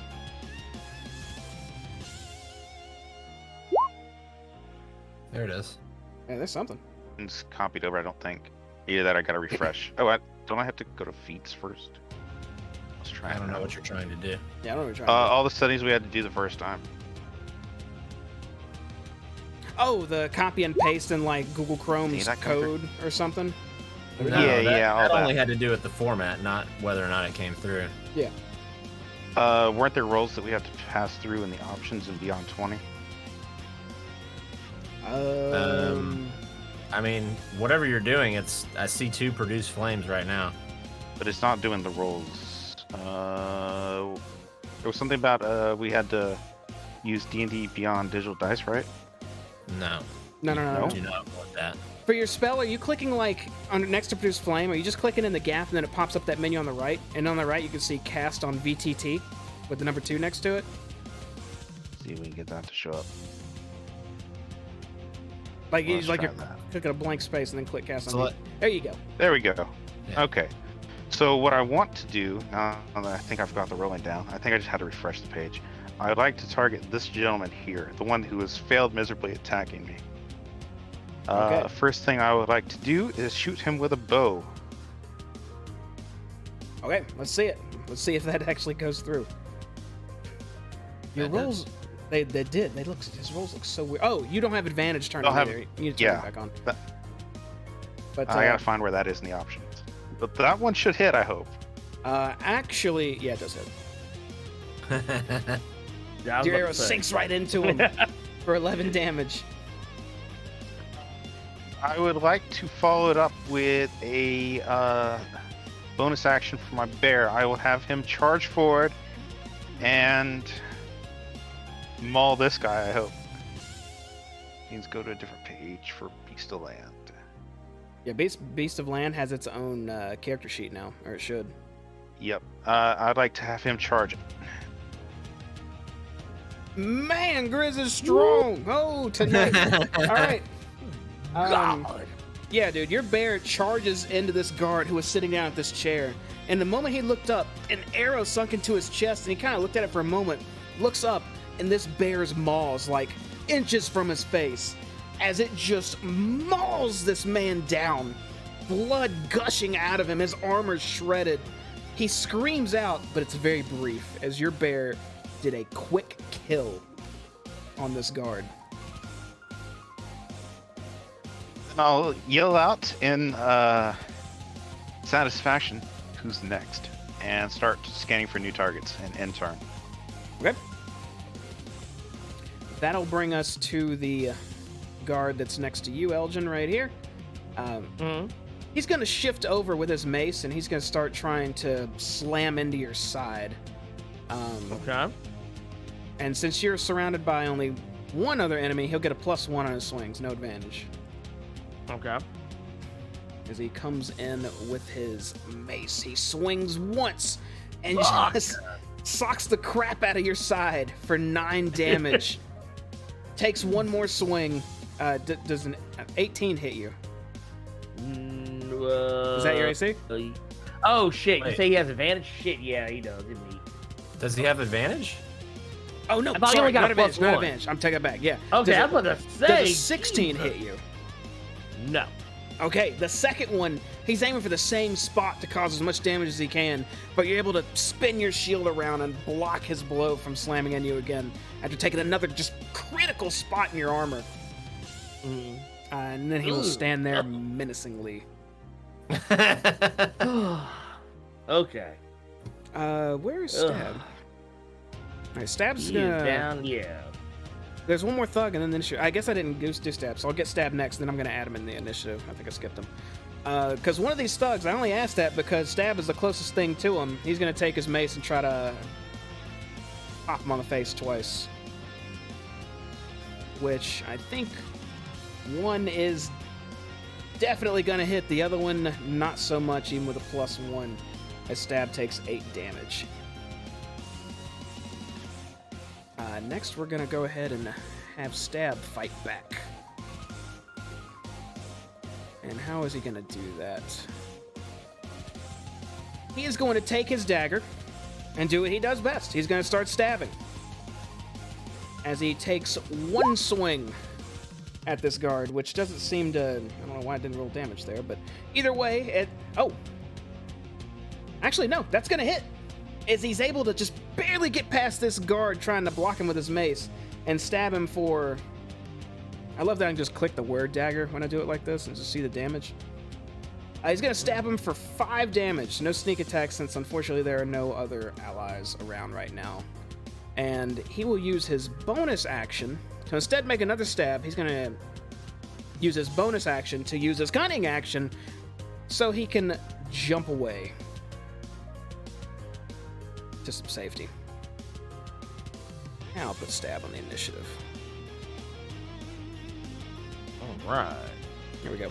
All right, going back to Amric, who Elgin, you're still toe-to-toe with this guy. And he is still going to do his best to try and just pierce you down, just repeatedly, just shanking over and over into your armor, as he again makes 3 stabs at you. But fortunately, this time, you see him kneeling down and coming at you again, and you're able to just position yourself to where he can't get a single blow through. All 3 of them just break against your armor and shield. He'll then follow up with, "You're making a grave mistake attacking a vampire. We are powerful. We have connections. This place will be your death." And as he says that before. Kashara still shivers in place, terrified of you, Elgin, not knowing what to do, not wanting to do anything. Good. Which will bring us to you. I'm gonna cast Guiding Bolt, and also I want to use. Speaking of, I meant to do this beforehand, but neither whatever works. I wanted to use my inspiration, but I forgot to call it. But yeah, anyway, doesn't matter. It'll miss. I don't think you have to call it to do like you don't have to call it first. You can just use it True. after the. Oh, well then shit. Then I'll do that then. And I I also don't want to speak would- for the DM. Is that correct? No, yeah, that is correct. But the only difference would be, since he knows what it would have been before he called it, I would say he has to roll again, and then he can take the higher of those two rolls. Does that make sense? That makes sense. Okay. Here, let's Okay. Yeah, that's tremendously better. And you know what? We'll go ahead and go with the new damage too, since it's a new roll. So, and I want to be an asshole. Mhm. I can burn a. I think I do. I think I do. You adding some smite damage? I want to see if. Well, actually, you know what? It says technically it's a spell. I won't be able to do it, but still, it's gonna hurt. This is gonna hurt like a motherfucker, and I'm hitting this sumbitch with it. now, did you fire that guiding bolt by holding out your mace and firing from that? Was that guiding bolt? Yeah. It's from the Heaven's Fall. Okay. You hold out your mace towards Amric, was it? Mm-hmm. Okay, you hold your mace out towards Amric, and this small beam of light just slams into his chest for 17 damage. It looks like you hurt him pretty good, but he is definitely still looking fairly healthy. Oh, by the way, I don't think you guys can see health bars, can you? We cannot. Let's I fix guess that. we can see. I can see the allies, but not enemies. Yeah, y'all should be able to see all these health bars, so I'm gonna start fixing that as we go. But in the meantime, it's my turn again, because it's Skadric! So I'll fix that in a minute. Skadric will move in... Jamie's about to play one player here for a minute. Yeah. Skadric will move in between you, Hayes, and this guy, noticing that you're not wearing any armor. He definitely is. He feels compelled to kind of be between you and this enemy. What a bro. And he will take some swings, two-handed, with his long sword, as he swings down once and cuts through this guard for 6 damage, and follows up with a cross slash for 11 damage. This guy is immediately spun 180, blood slinging as he spins, and crashes into a stool and hits the ground. Why didn't Zaj send this guy by himself to deal with the cultists? Right? He was off duty. He was off duty, that's why. Here. He was here. I didn't. We didn't have a word with Zaj. Next time we see him, be like, "Excuse me, we met a man by the name of Skadric. Why didn't you send him?" Stab is going to duck and weave between Skadric and Hayes, and just have his knife at the ready and move in for a sneak attack on this guard. Here's his cheat. As he takes a swing, and that will connect for a lot of damage, as he just gets this guy right, like, he doesn't even go for the front, he goes around and gets his kidneys moving so quick around him for 16 damage. Jesus. And seeing this guard kind of stumble back and keel over a little bit, but not hit the ground, Stab tries to finish the job instead of back out. He's going to use his bonus action, take another swing, which will crit for very, very little, unfortunately, but a crit nonetheless, as he's able to stab for 3 more damage. The guard still stands, barely.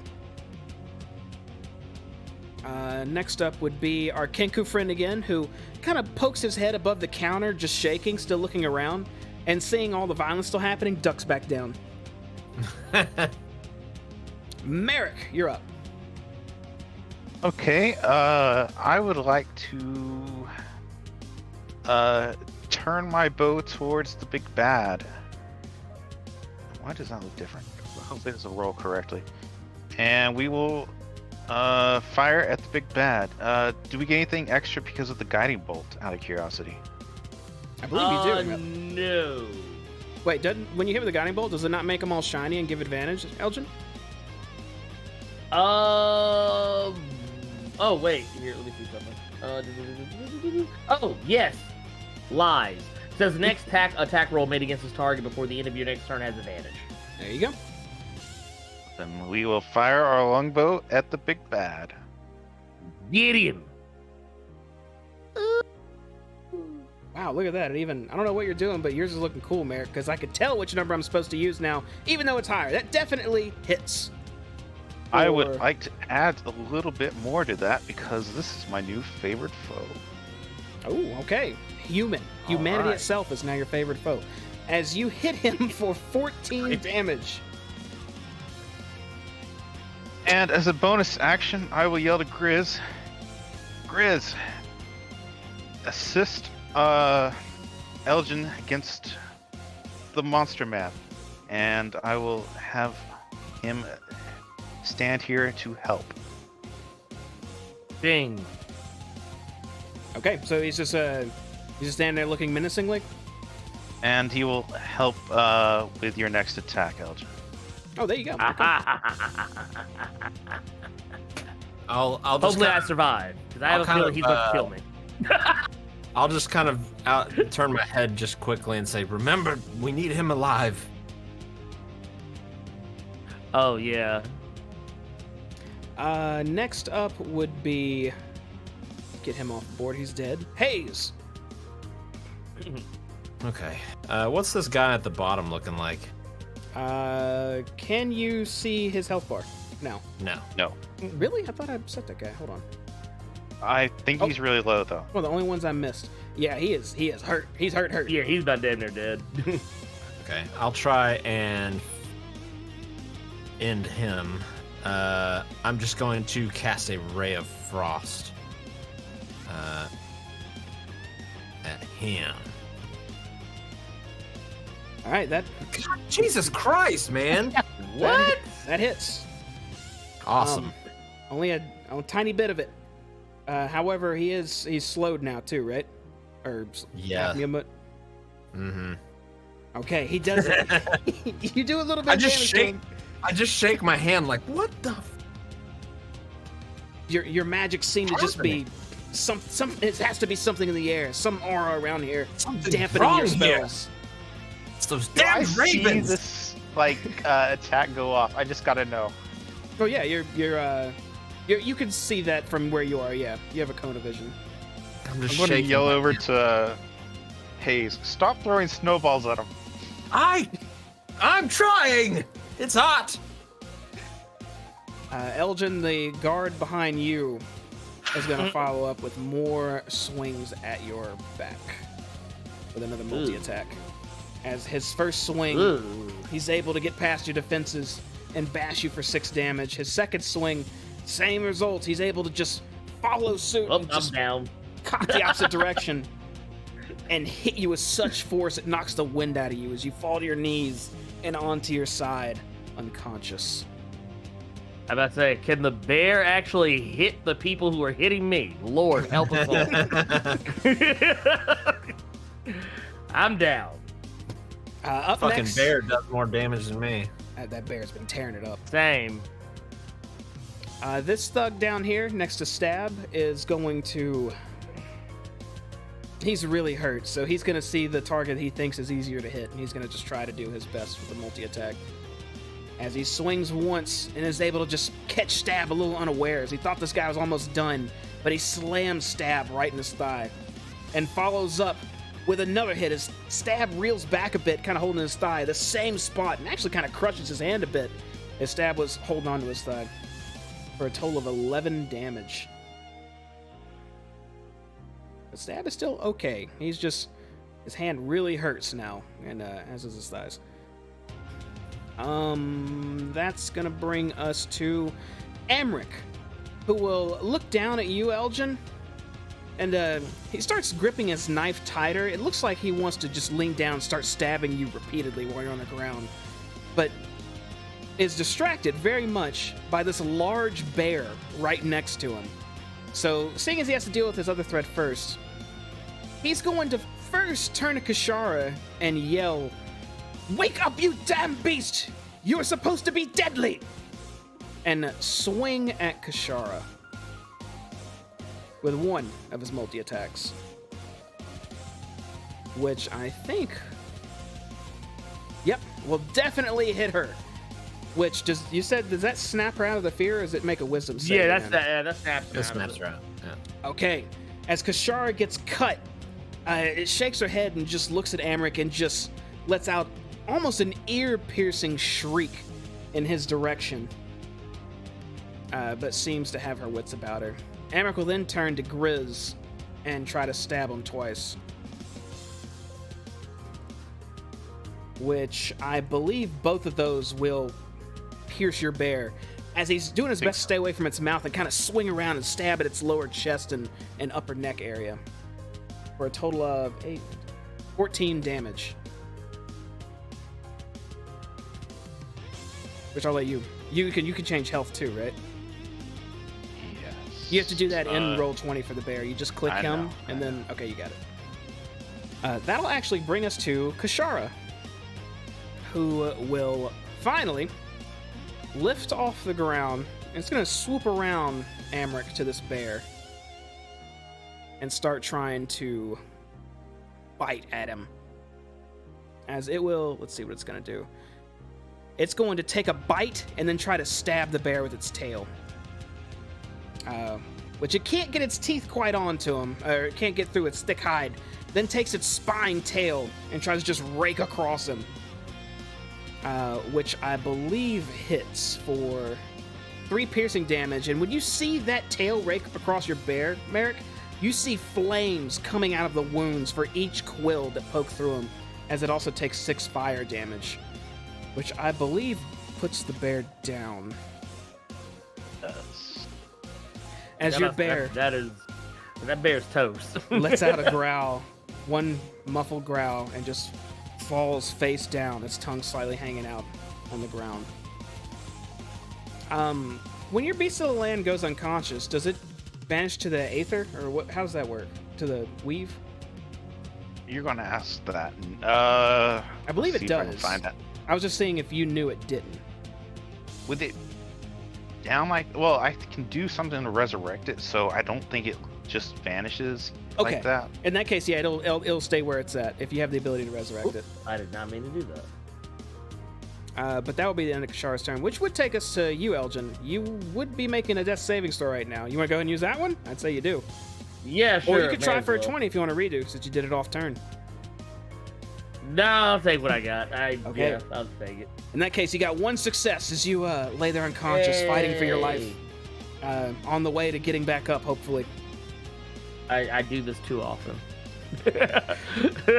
Up next will be Skadric, who will, again, he just is toe-to-toe with these guards. He's going to try and finish the job using his long sword, two-handed twice. Which the first hit will be enough. He doesn't even have to swing again. As this off-balance guard, he just takes his sword, just leans forward and runs him right through the guts, and pulls his sword out, the guard falling to his knees and onto the ground.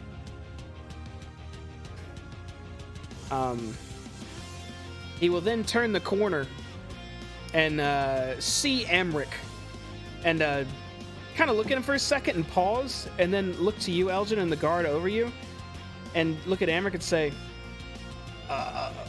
this chaos, what is going on? Why have you attacked this kind man? And run up to the other guard and take a swing. Sorry. That's the wrong guy. It's a long sword. Okay. And we'll rake this guard down his back with his sword for 11 damage. Up next would be Stab, who will hop over this body, slide along the floor up to this other guard, and try to just stab him in his legs. +2 to attack, right? I'm down. Only so one I right now, won't since this count. other man is on +2 the though, ground. right? Yeah. He's still there. He can trip over him. Got to be wary. Did Stab? Oh, there it is. Okay. So here he goes. Stab him with his dagger, which will definitely hit for 10 damage as he stabs into this guard's legs. This guy looks like he's really hurting, but Stab, having learned his lesson, thinking the last guy may have been down after one swing, will use his cunning action to jump back behind Skadric, pat him on the shoulder twice to say, "All right, buddy, do the longsword thing again." Next would be a guy who's going off initiative because he's dead. Our Kenku friend still cowering, looks around the corner and sees a dead body and kind of squawks and waves his arms in the air again, and now is just on the ground covering his head. Merrick, I will yell out, "You should not have done that to my bear!" And make sure we do this right because it's acting weird.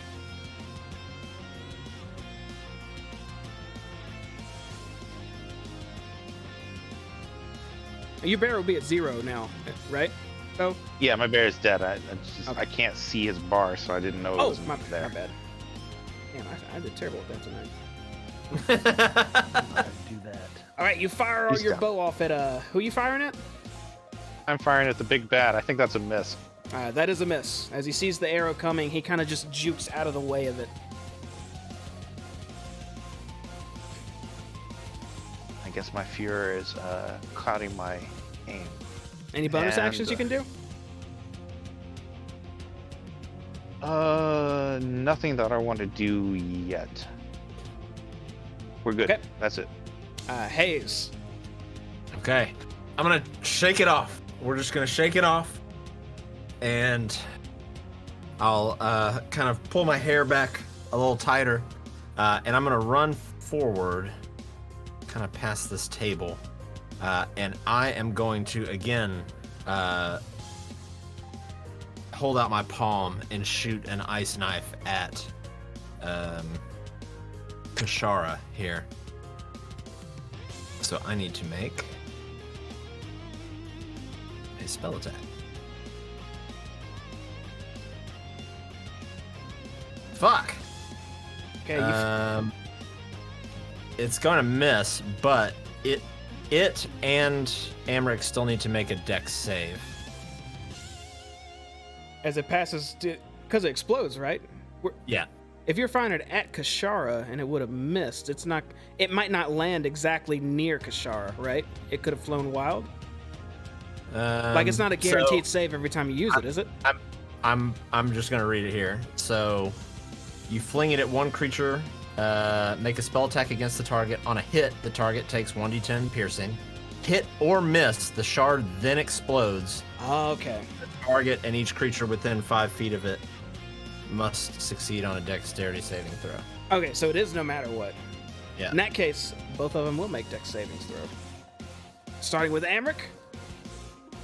Was very, very dexterous. Yeah. And Kashara, who is kind of dexterous. So they'll both take 2 damage. Actually, nope. They'll both take. They just succeed. Never mind. It's not half damage. At which point, I will use a sorcery point. So you'll kind of see this magical surge rise up in me, and I'll reach out with my other hand, and I'm gonna throw another ice knife out. Hell yeah, let's see it. Back at Kashara again? Yep, same spot. It's a 15 to hit. Okay, this one actually hits as it slams in Kashara and then explodes out. So she'll take 6 piercing. Let me do and the then- math on that. Because when the dagger slams into her... It's magical. It's magic piercing. Oh, all of it's... Okay, yeah, all of it's It's magic, all of that's right. Let me look at something real quick for that. Let me be useful. Okay, so it'll take the full damage from the piercing. The ice itself, she doesn't look like she's too affected by it. So she takes damage from it, but doesn't look like it did as much as you had hoped. Sure. Well, it'll be 6 piercing. The cold is separate. Yeah, that's why the way I did that. So the piercing did its full damage, the cold would have done half. Well, they need to make dexterity saving throws again. If they succeed, they don't take any cold damage. Oh, okay. In that case, Kashara will fail. And Amric will succeed. Extremely dexterous guy. This ice is exploding. People are trying to stab him and shoot him. He's just wiggling all back and forth. And then I will, as a bonus action, use my tempestuous magic. Have wind kind of gust me up over the table and back over here behind the staircase. Okay. End of turn. That'll take us to the thug currently engaged with Skadric, who will, again, just take his mace and try to bash Skadric twice, both of which will miss, as Skadric's able to dodge the first blow and parry off the second one. It is very good you guys hired this, we'll call him mercenary for the time being. Amric will go next, who will see the Skadric attacking one of his men, jump on this table and hop this couch and say, "You think I can't see through your deception, you idiot!" and start stabbing at Skadric. No! We'll definitely make a He's fine. multi-attack. As he swings He's not fine. 3 times and connects twice with Skadric, who on the last blow is able to kind of just get out of the way so it doesn't pierce him. And although he is taking 13 damage, he looks pretty okay. Leave Skadric alone! And there, you guys can see his health. You couldn't see it before. That's Next up will be Kashara, who will lift off again and swoop over right in front of you, Merrick, and stop, and then lean in for a bite at you. And you're able to dodge out of the way of it as these teeth go just right next to your ear. And immediately before you can recover, or even stand back up straight, she spins in a circle, trying to hit you with the spines on her tail. Which also, you barely see this coming, as you're able to duck under this tail and avoid the flames that were going to affect you. Good dodge, I'll buddy. use the table for cover, sir. As you get down, you're gonna get down and kind of cover under the table from all that? Yeah. I gotcha. Elgin, give me a death savings Yes. throw, please. You can't do it. Okay, that's 2 successes. 1 more and you will be stabilized. And get back up, actually. So let's hope that keeps going. Skadric will take his turn next, who sees Amric come up to him. And he's just looking at Amric after getting stabbed by him, and kind of grips his sword tightly, trying to decide what to do, and says, "Nonsense! This one's not even one of yours. This is an assassin!" and goes to stab the thug again. As he will take 2 two-handed sword swipes at him. The first one nailing him. The second, he ends this guard standing near you, Elgin. As he just slices through this man so hard, it's almost like the Force grabbed him and threw him to the ground. This man is no longer among the living. Next up would be Stab, who will, seeing only, there's only 1 target around him, right? He's gonna run up next to Skadric and start stabbing. And doing what he does best. Doing what he does best. His first stab will miss completely, as Amric's able to get out of the way of it. And fearing what comes next and knowing that he probably shouldn't be up here, he will use his cunning action to jump back and disengage from his target again. Up next is our Kenku friend, who doesn't even look up anymore. After seeing a dead body, he's permanently cowering now, covering his head. And Merrick, you're up. All right, now that this thing is in just melee range with me, I don't think a bow is just going to cut it. So I'm going to toss the bow on the table and pull out the quarterstaff. And let's get to swinging. Whip his ass. 2-handed swing, please. Okay, that is gonna hit. As you bash Kashara for 6 damage. She almost drops out of the sky at that, looking very, very wounded, but is still just barely holding herself up. I'm going to, for my bonus action, since I don't really have anything better to do, yell at Hayes, how about something stronger than a snowball this time? Speaking of which, Hayes, you can respond immediately. It's your turn. Fine! And I will hold each of my hands out to the side and look directly at Kashara and my eyes will just kind of glow purple, and I will cast Tasha's Mind Whip, and Kashara needs to make an intelligence saving throw. Okay. Fuck. All right, she succeeds, but she's gonna take half damage from this and not suffer any of the extra effects. So All right. 4 damage. So you try to rack Kashara's mind, but it's almost like your spell's not being resisted as much as it's just not taking hold of her.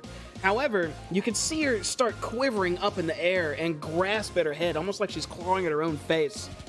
And just immediately afterwards, her wings stop flapping and she hits the ground and stops moving. Apologies, dear sorcerer. I didn't know you had it in you. I kind of had a headache a little bit after that. So, yeah, I will then, as a bonus action again,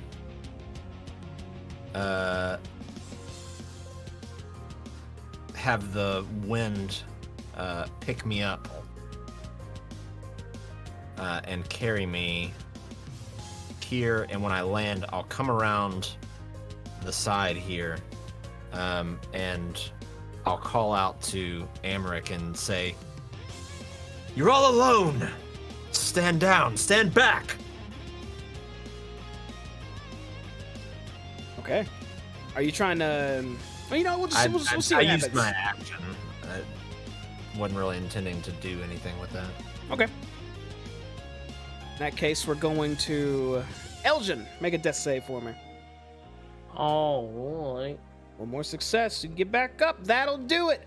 You come back with 1 HP. All right. But that will be your turn as you slowly rise to your feet.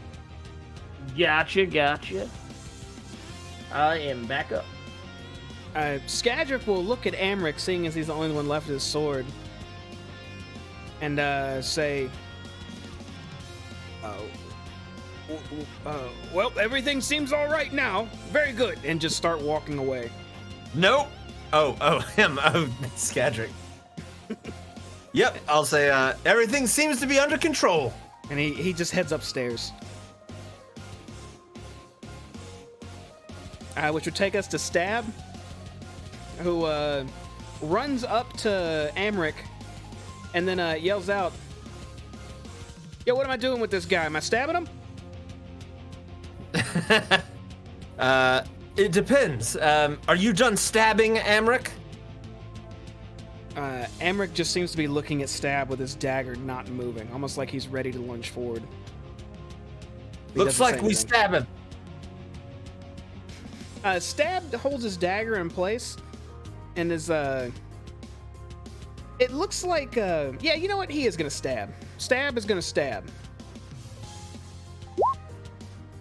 And he is going to hit for, oh, Elgin is up. He's gonna stab the shit out of him.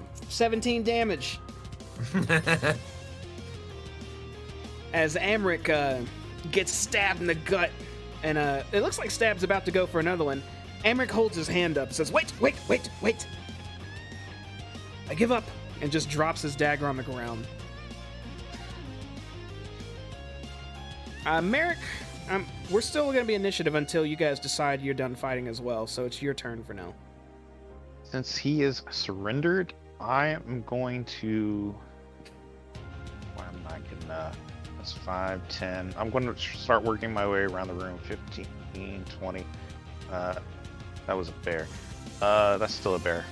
25. I'm going to move up behind him, but reach over and cast Cure Wounds on Elgin. Okay, let's see it.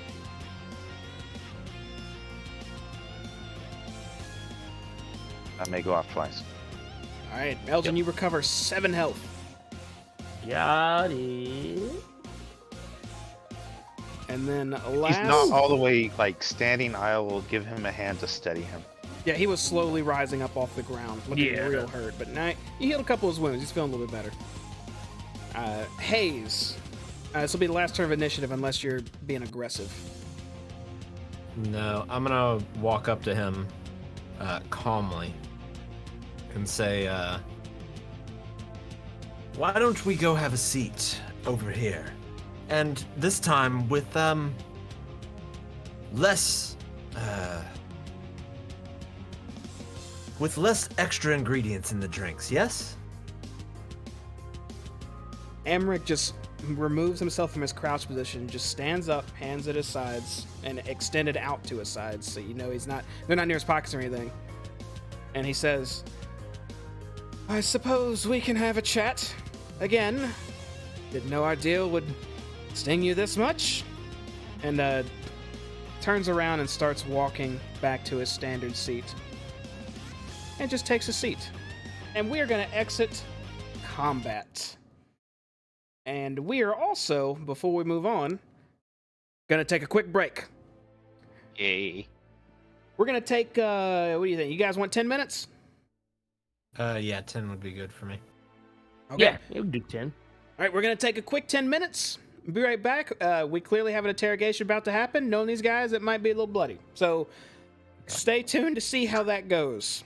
Maybe they'll even bring up, and I hope they do, some about chicken again. Oh, be no, right back, that's all right. everybody. That's a given. All right, here we go. Let's see if I do this right. Be right back.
And this... Oh, with the wrong screen. And we're back! So we left with Emmerich agreeing to lay down his weapon and going back and sitting on the same exact place that you guys had haggled on before. The only difference, he is a little over half dead, and all of his men are dead. So the game's changed a little bit.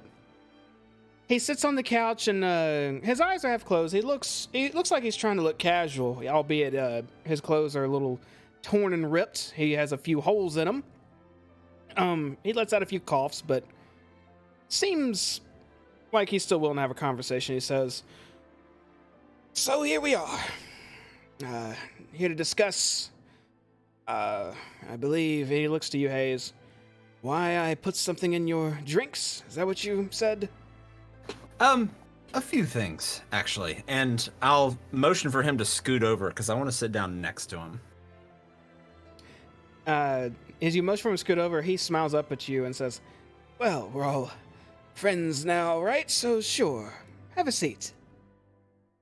I'll sit down, and I'll kind of sit on the side and have my right arm resting on the back of the couch there. And I'll look at him and say,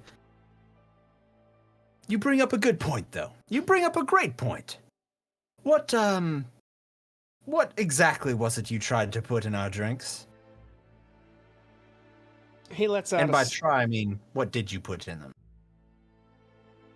He lets out a sigh and says, "It's a rare toxin meant to incapacitate whoever drinks it for, sometimes a couple hours, sometimes half a day, give or take.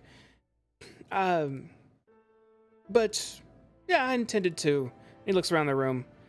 "Knock all of you out, tie you up, and question why you were interested in just a mere loan with," and he looks around the room at all of you, "so heavily guarded.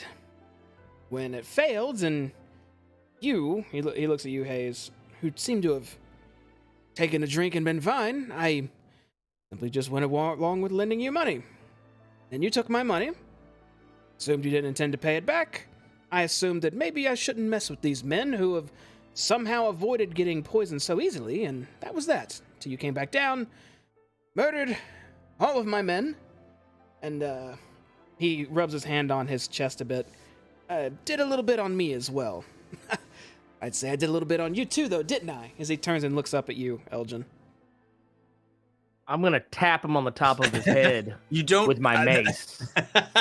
As he does, this all happens like too fast for me to even do anything about it. But I'll still just utter the words. You don't want to provoke him. As you tap him on the head with your mace, even lightly, and since he's unguarded and he's not defending himself, it bashes him just a bit to where he covers his head and punches down. As he removes his hand, just sees a tiny bit of blood.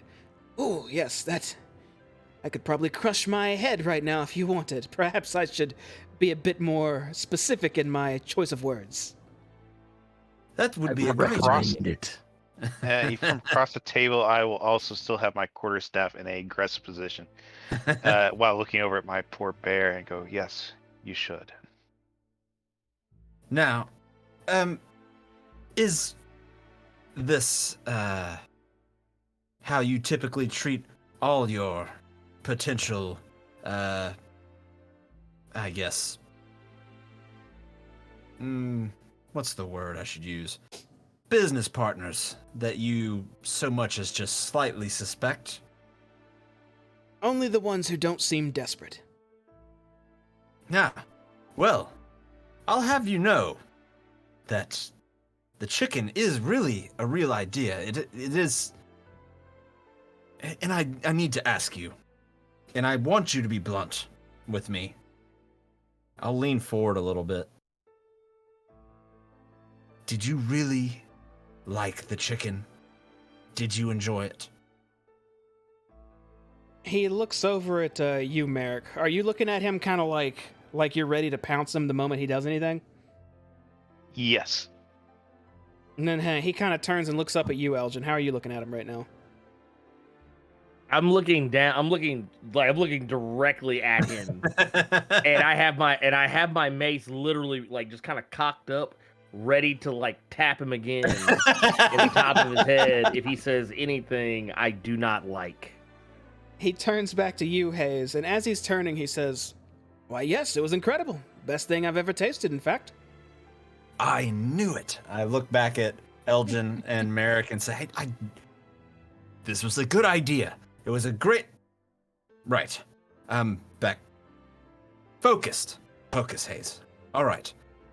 Look, we have a couple of more important questions for you.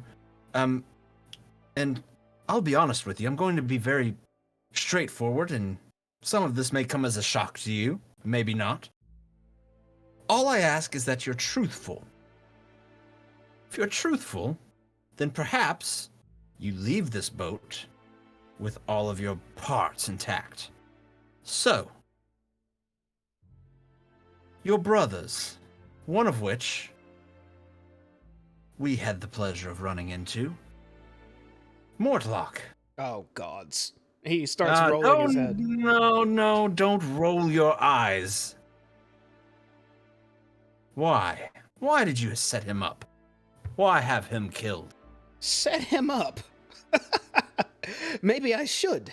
That scar-faced Hulk is nothing but a bane in our family anyhow. If he was set up and... Well, tell me first, is he dead? No. Take a wild guess. He's quite alive and quite angry, actually. You're probably lucky that we found you. Wait, angry at me? Why would he be angry at me? You're not the one asking the questions here, my friend. Perhaps we'll have a Q&A after, but I'm gonna go down my list first. So, if you didn't have him set up to be killed by nefarious beings, who would? Who in your family would? That's a fine question. I don't know if anyone in my family would. No. Well, do you want our opinions on Mortlock? I should ask. Why not? My brother is a scar-faced Hulk. Ugly, hideous, barbarous, and a stain on our family name. If he would disappear, fine. Would I have him assassinated? No, he's family. That seems taking it a bit too far. He is mother's least favorite, and my other brother seems indifferent towards him. Now, I strongly doubt any of them would have hired an assassin to kill him. I did not, although the thought has crossed my mind. But if someone tried to assassinate him, I'm afraid the Van Thampers are not who you need to look at. I would like to insight check him. Sure, go ahead and make an insight check.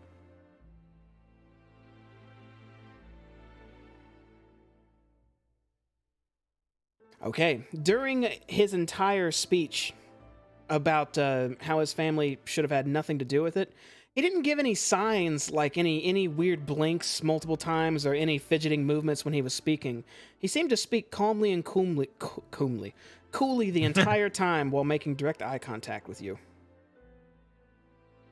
I just think in my head, interesting. Right. Are you aware? I mean, it's Baldur's Gate, but a man in your profession, someone who has their fingers in so many little pies and has so many strings attached, you would know about quite a few of the seedy, underbelly, nefarious dealings that go on in this city, yes? It's not something I brag about, but it is a guilty pleasure. Well, let me inform you. We found your brother in a hidden layer of a cult. One who were murdering people, who had kidnapped people. And they seemed to be kidnapping nobles. And they claim to be under the direction of certain influential people here in Baldur's Gate. What do you know about cults here in the city? It's my understanding that the cults have become more active lately. There have been killings about, and the Flaming Fist doing their best to quell them. Am I correct? Seems to be the case. Anybody on any city corner would know that. My question is, what do you have to do with it? And I'll just kind of...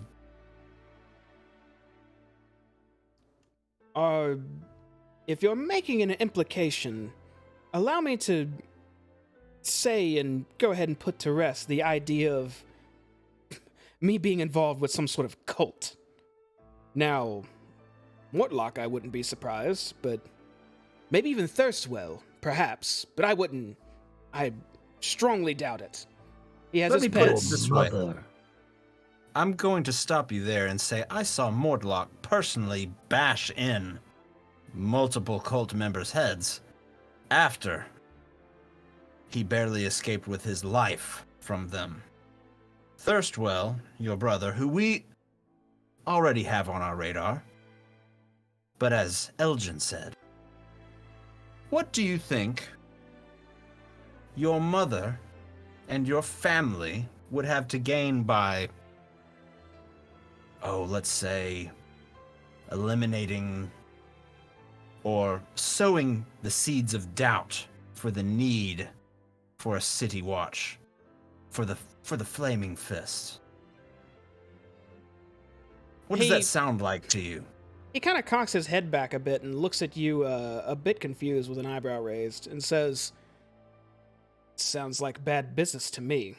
Make my money lending money and collecting interests in any way I can. City guard's gone, law is gone, and I need law to make my money. So it sounds bad." Well, let's say you remove the Flaming Fist. You can't just leave a void. Then there's chaos. People running the streets. You impose your own version of the law. That's what I would do if I was a scheming... Well, we won't go there. Your family, they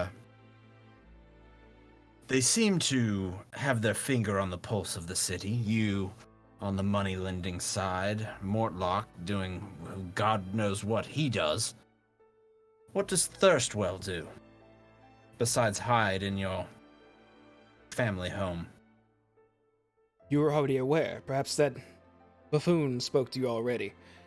Thirstwell does indeed stay at the home and rarely leaves. He is obsessed with books and collecting his mementos and artifacts from this and there.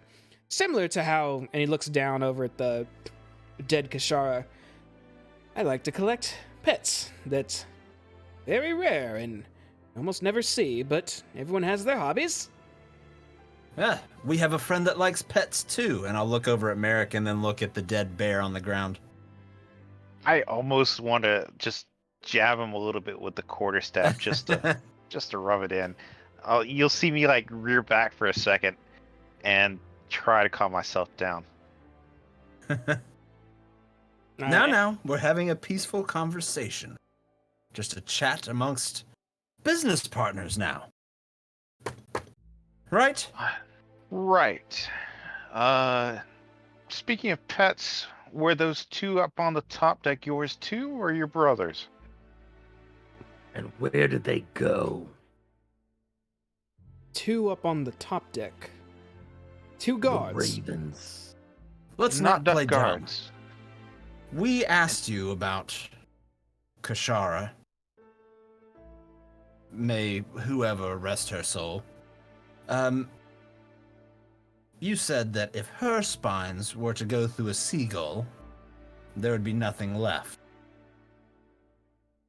On the top deck, guess what's everywhere? Guess. Dead guards? No. Dead seagulls. And guess what type of wound they had? Oh, those bloody idiots. Emmerich closes his eyes and rubs his forehead for a moment.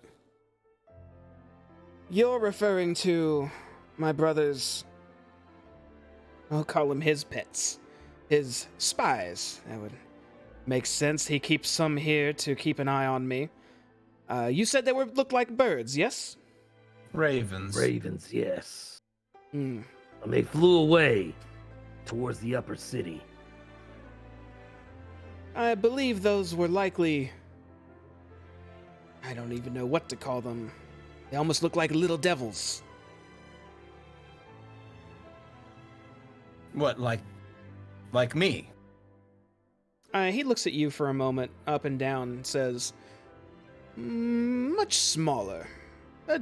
Similar, I suppose. With the little... And he kind of motions to the top left and top right of his head, motioning your horns. Or little horns. I think you do have horns, don't you? I do, yes.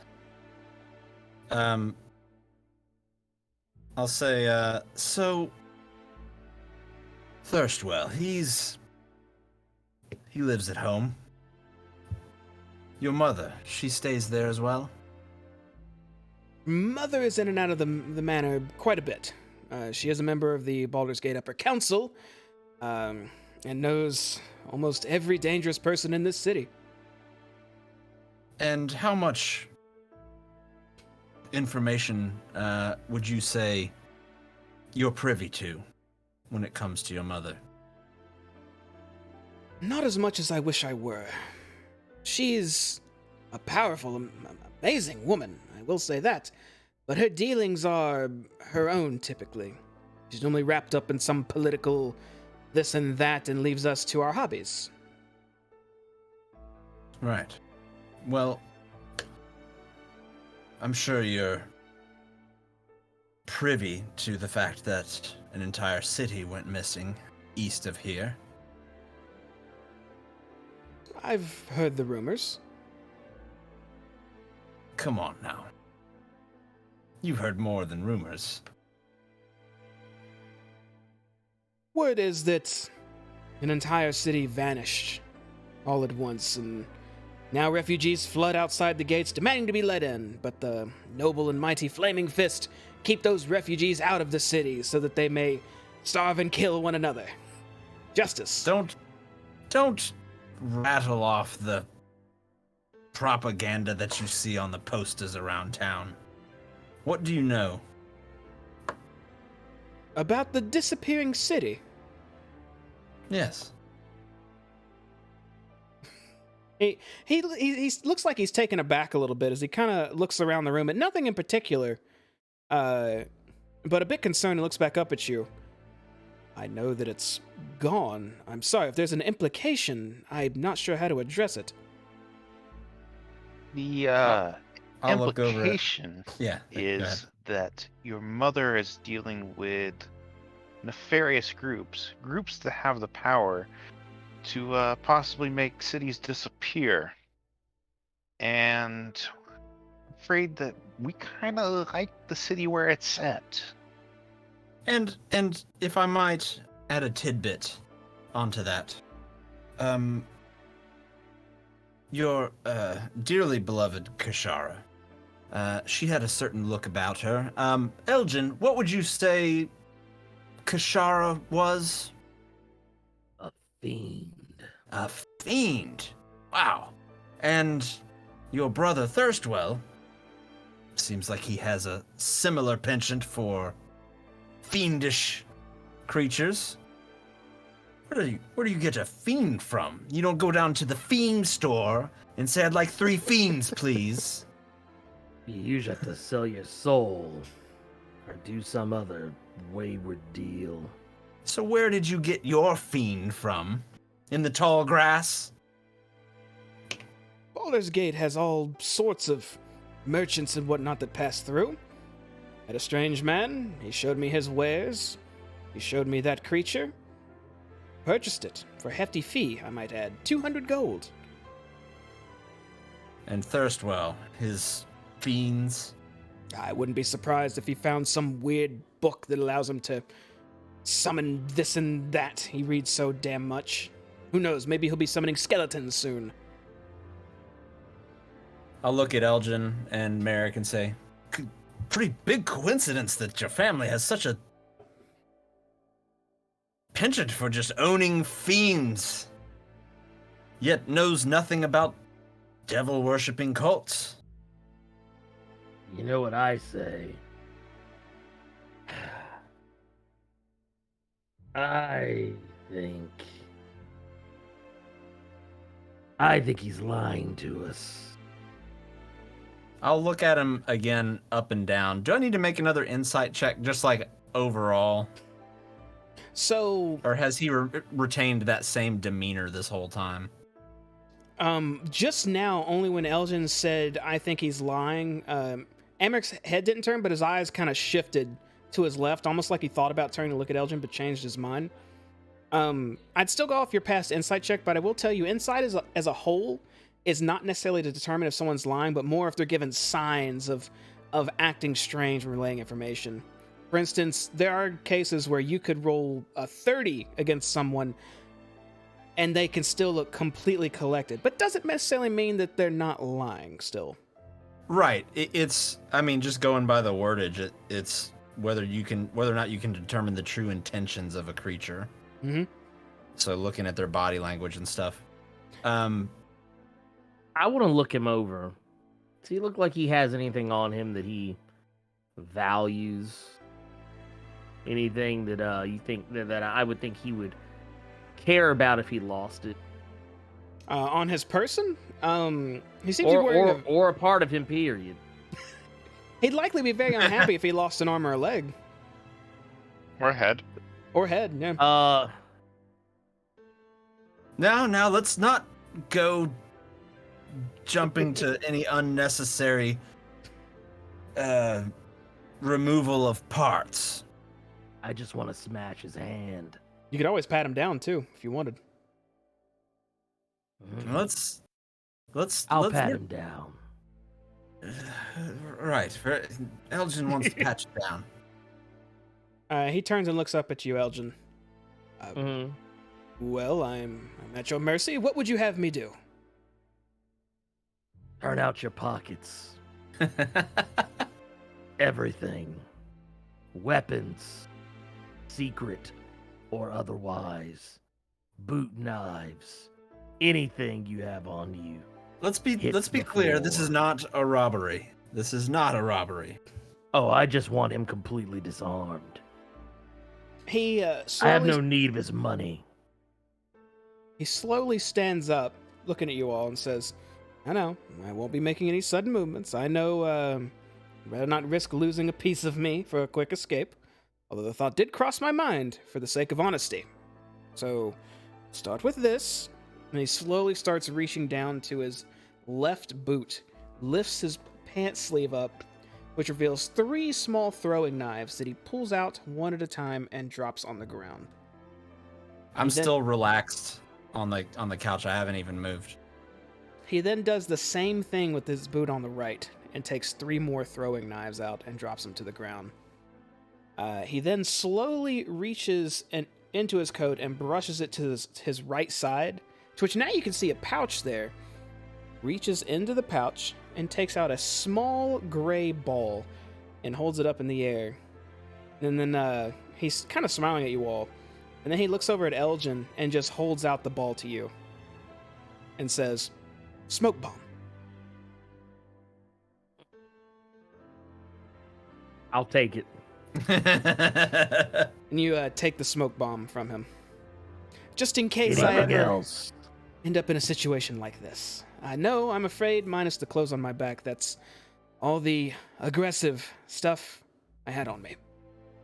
You were honest enough to admit that you were planning to escape us. So I mean, I'll who give you wouldn't? that. Look at you. Elgin, you're very menacing. I would like to use my quarterstaff to poke. You said he pulled that from the left side. If I take the quarterstaff and poke his jacket away on the right, do I see another pouch or potions or anything? He took it from the right side, but when you poke the left side, he kind of just looks at you and kind of tilts his head a bit. But no, it feels like you're just poking waist and ribs. So I can't like use the quarterstaff to sort of kind of pull the coat back away from his chest a little bit. Or you can do that too. Once you do, you Yeah. don't see a pouch over there though. No pouch. Just checking. I'll just pat the seat of the couch next to me back where he was sitting. And when I'm assuming he goes to sit down while he's doing it, I'll pick up the throwing knives and I'll just set them on the table. And he takes a seat again. I suppose we probably should have done that first. We're not interrogators.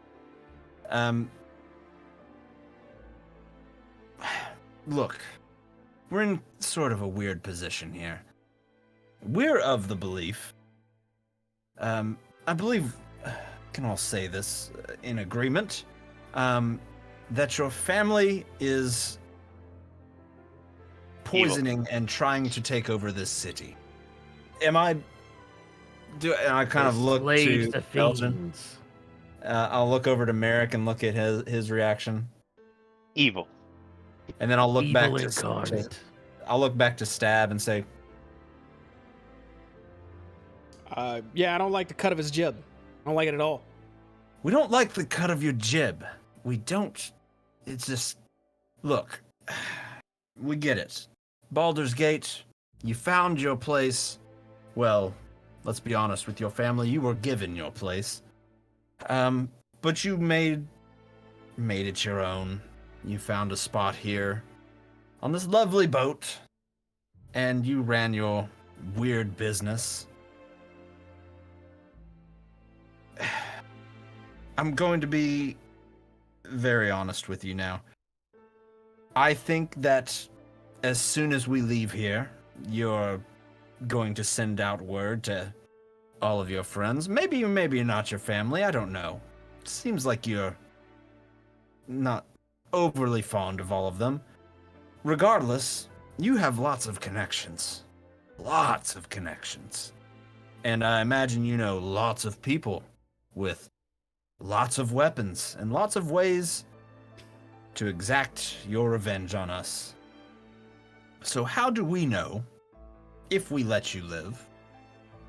And I know what you're going to say. If you kill me, my family will come looking for you. We can don't pay care. we can pay for secrecy, and as Elgin says, wait, what do you mean we don't care? I don't. We don't How do we care. know we can leave you and not have to look over our shoulder every moment of every day that we remain in Baldur's Gate or within 30 miles around it? Well, given the circumstances, you may have killed my men, but they were quite literally only here for the money. No loyalty otherwise. My pet's another story, but I killed your pet. We can call that even. I'm still alive, and you've been very cordial with me. These two seem to have some heavy disdain. Understandable, as well, as he looks to Merrick and Elgin. But overall, this isn't the worst experience. A little humbling, even. Perhaps I should up my guard in case a strong adventuring group comes by next time. But if you do let me go, I can give you my word that no harm will come to you at all. I may know your names, your faces, which I know is going through your minds, but you seem like the type that wouldn't hold a grudge. Except that one again. He looks over at Elgin. He most certainly holds grudges. I do. But yes, that would be what I say. You can believe me or not, be it the truth either way. And as you said, I do not wish to anger you, but I am the favored son of Duke Thalamra Van Thamper. So, if I do die, and anyone speaks your names or faces, your time in Baldur's Gate would be very difficult. mean that not as a threat, as a mere warning of what you choose to do. It makes sense. It makes sense. Was he looking me dead in the eye and everything when he was saying that? He was. Like even when he was saying like that whole spiel. No, he turned when he was talking about holding grudges. He did look to Elgin for a moment, but when he was saying letting him go and then bygones to be bygones, essentially, he was looking at you the whole time. So I'll just kind of look him up and down and say, Go ahead and make another insight check for me right there. okay. Okay. Looking at him speak this time, he still looks cool and collected as he's talking to you, but you notice it's almost like he's intentionally just talking and trying to fully have your attention. He's trying to make his words sound as impactful as they can with the way he's speaking them. So we leave you here to continue running your business. And bygones be bygones, yeah? That would be the idea. Indeed. In fact, I don't know what you plan on doing after this. It sounds like you leave my family up to some nefarious business, but if you change your mind, I do have need of new guards. I don't think we're gonna go that far just yet, but if we just fall on the most dire of straits, perhaps we will send word. Now, I know it would really seemingly not be in our best interest to kill you and have a target on our heads with all of these witnesses all around us, seeing us come in and out. People are easily bribed, especially people who hang out in places like this. I would ask, though, if you don't consider us investigators, right? Not interrogators. We need to know what is going on and why. Why are there devil cults? So we need to get in touch with your weird, freaky brother, who seems to have a thing for fiends, more so than just exotic things. How would you say one arranges a meeting with Thirstwell or gets to him in a way that doesn't end with us hanging by the neck? Actually, I have a very good idea on how to make that a reality and keep your neck exactly how it is. How about I simply take you to the manor myself? A gesture of good faith for not killing me. Kind of narrow my eyes at him. And we walk into the maw of the lion, and all you have to utter are 3 words, and basically I'm asking you're asking us to trust you. If it's seems to a walk little... in to your house. No, I understand. That would be, we all walked in and suddenly I turned on you, which I assure you I would not. Then that would be very bad for you. Perhaps I simply lead you to the manor and go the opposite direction? I'll look towards Elgin.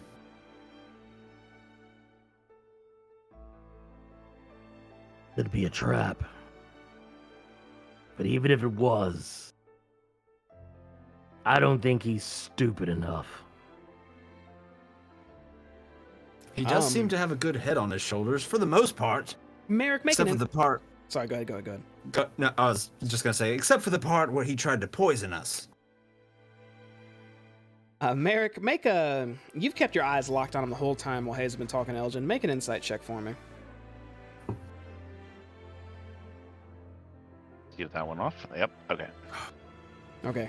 I've been distracted. I've gotten up actually because while we were talking, I would like to go over and get my bear back up. Okay. Well, yeah, you can start tending to your bear then. But yeah, you kind of stopped paying attention to him halfway through, so you didn't really notice anything. Well, Right. I suppose, and I don't suppose there's a way to convince him to meet us somewhere that isn't your family home. Erstwhile, no. Very frail and very, very sheltered. He will not leave for any reason, I imagine. And he already knows our faces. But, I believe his little friends flew off before anything of real impact occurred. That seems to be the case. Yes, that seems to be the case. Right after he says that, too, you hear footsteps coming down the stairs from the south. And Lorelia, you just hear like a whistling sound, like a sharp, I can't whistle, but it's like that it's like Yeah. holy shit sound. As she steps over the corpse and looks to the room and sees Amric wounded and all of you standing over there. I assume everyone's looking at her now, right? Yeah. And she'll just call out, "Holy shite, you all did a number and you're alive! Well, I think I'm interrupting something, aren't I? Finish up and then come see me to help cover the blood stains and the broken stools and whatnot. But yeah, finish your business. Apologies." And she just smiles and turns around and walks back upstairs.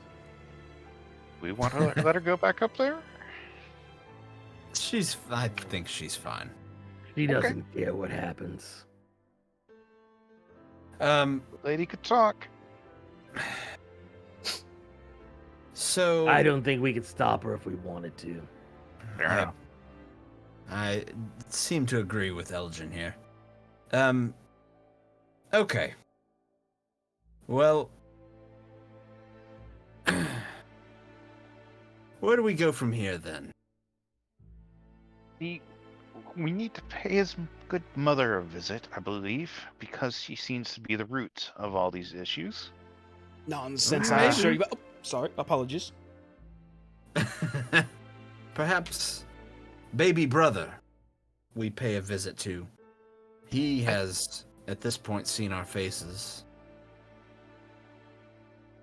Him sharing a house Absolutely. with mother, I think we'll be facing them both at the same time. All Facing over. Our way down the list. Are you planning to attack her? No, We have questions. we have questions, the same as with you. He nods and goes to speak again, but as he opens his mouth, he just closes it and then goes back to saying nothing. I'm going to hold my mace over his head again. Go ahead. Say what it is you were going to say. And let me add that the plan is not necessarily to attack your family. If they have nothing to do with this, then they have nothing to worry about. And if you know that they would never do something like this, overthrow a city for power, then you have absolutely nothing to be worried about. Problem is, we've heard from what we believe to be reliable sources that your mother was bankrolling the cult that we found in the Van Thamper bathhouse that was upsetting the balance of power in the city, and that she would be easily convinced to do something far worse in exchange for power. He looks down at the ground a bit and just closes his eyes tightly for a moment, and then looks back up at you, Merrick, and says, "A small kindling can grow into a smoldering flame, as it is with rumors that can start. Mother's a member of the council. Someone wants her position or doesn't want to see her in that seat any longer. All it takes is a few sources around the city to start spreading word of some nonsense, and the next thing you know, it's at our doorstep, demanding to speak about such events. and sometimes killing all of the guards around them too, as he surveys the room.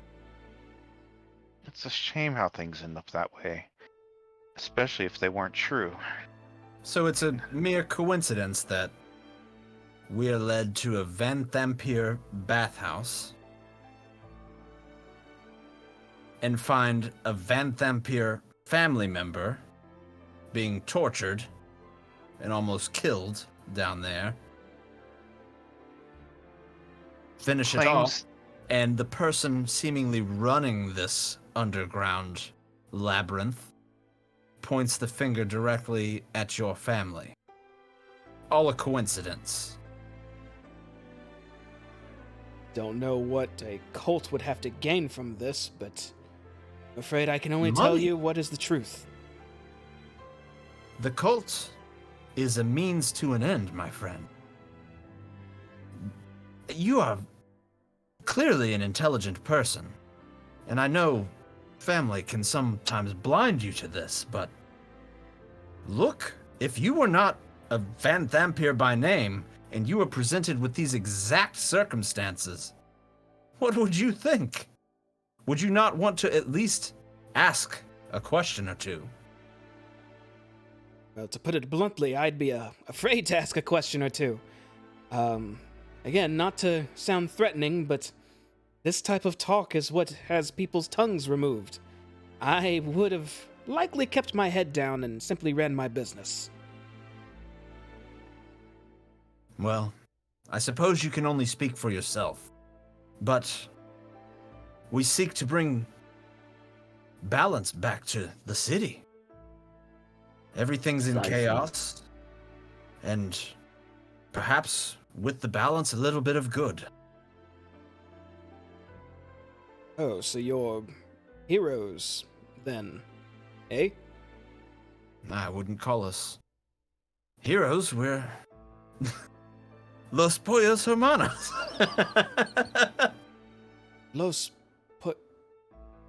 What does that mean? There's a there's a tribe in Chult, and in their language, it means the Chicken Brothers. The chick? Oh, because of the... You were quite serious about your bucket thing, were you? Indeed. Well, as an extra gesture of good faith, I'll close out your loan now. Simply, it's yours. No interest, We no lost nothing. Robbie. Oh no, we lost Robbie? Yeah. Oh, the cameras are gonna be jacked for a minute.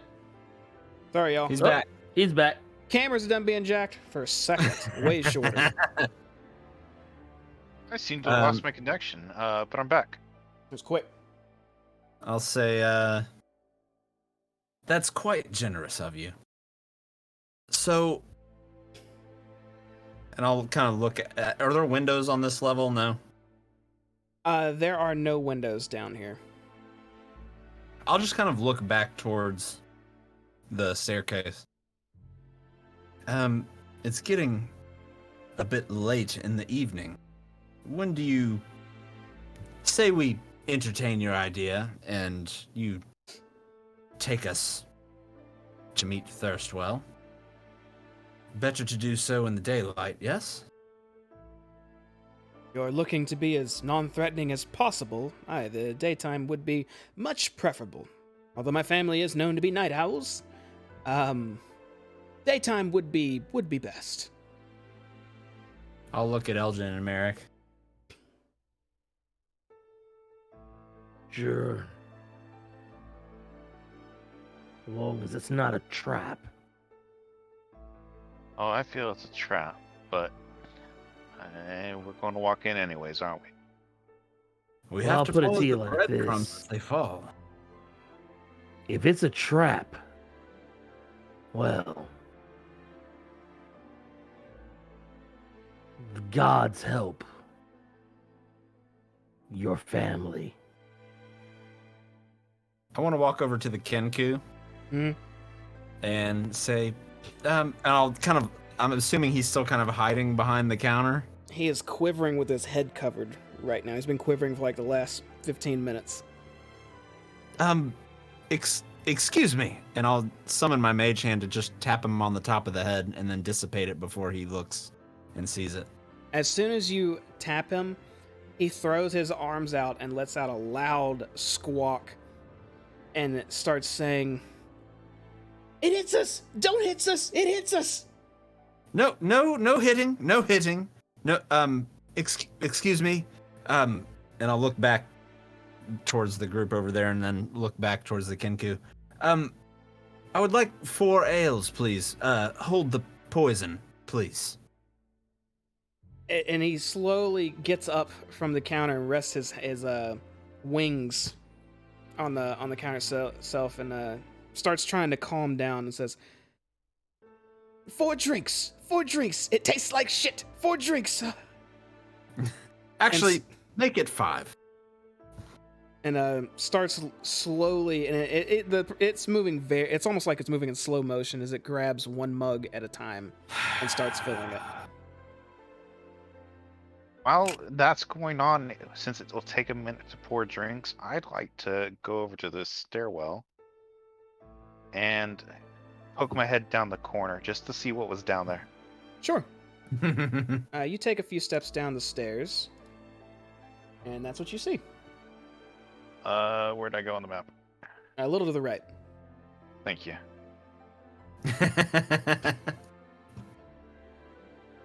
It's actually a bunch of beds. If I were to look real fast, would I find them occupied or not? Just kind of glancing in these rooms, there's no one in any of these beds, but you think you see someone at the end of the hall. I think I do. Do they look okay? They look like they're laying on these cots that are a little bit wet, and it's also, you notice in this area, it just kind of smells rank. Like there's just puddles that have pulled down here, a few pieces of the wood's rotten. But this looks like where, if you were paying for a room to sleep in, this looks like where you'd be. Got it. I've got an idea for later. I'll go back upstairs and join the others. That's terrifying. Do I have the 5 drinks? Yeah, by this time he would have poured 5 drinks. I put a gold on the counter and slide it towards him. The Kenku's finally stops shaking and goes and takes the gold and just says twice real fast, "Thank you, thank you." I pick up a mug and 2 mugs in each hand, and then the 5th one I pick up with my tail. Just through the holder, and I walk back over this way. Oh, I didn't see Merrick there. So Merrick's there, and I reach out and I hand him one of the mugs in my hand,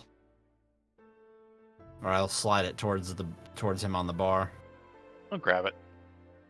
I'll go, and as I pass Pooh, I'll hand him the mug that's being held by my tail. He'll excitedly grab it and says, "Yeah, tail mug. I wanted the one from the tail." I'll sit down and put 2 mugs on the table. I'll slide one over in front of Amric, and I'll set one in front of me, and then I'll reach out and I'll hand a mug towards Elgin. And I'll take it. I'm gonna grab my bow and wander back over the other since I set it down on the table earlier. And I'll motion for Amric to pick up the mug, and I'll pick up mine. He reaches and grabs the mug. To you, not screwing us over. You can't just drink with someone and then screw them over in good conscience, right? Well, if we're talking about honor, I would certainly agree with you. However, let's not forget the fact that during our last shared cheering, I tried to knock all of you out for half a day. Which is why you're gonna take a drink first. He looks down at his ale and smiles. "Oh, if that's what this was about, then certainly." And No, it wasn't, but can't be too careful around the Van Thampiers, can we? He takes a large swig of this ale and kind of smacks his lips together afterwards and sets it on the table. To not And, die. To not dying. Not dying. And if for some reason just yours wasn't poisoned, I got my bear back. And I'd like it to give a low growl from behind the table there. Oh, I can assure you these are fine. Unless Hayes here told my Kenku friend to drop the medication in there, you should be fine. What's his name? And I point back to the Kenku with my tail. He looks over to the Kenku for a moment, and then just kind of stares at him for like 6 seconds, and then stares back at you, Hayes, and says, "You know, I don't know. I just called him Kenku." And I'll raise my glass again. To Kenku, then. Nah, the Kenku just kind of looks at you for a moment, and tilts his head, and kind of staring at Amric with a little bit of look of disbelief on his face. Just the beak is just slightly open.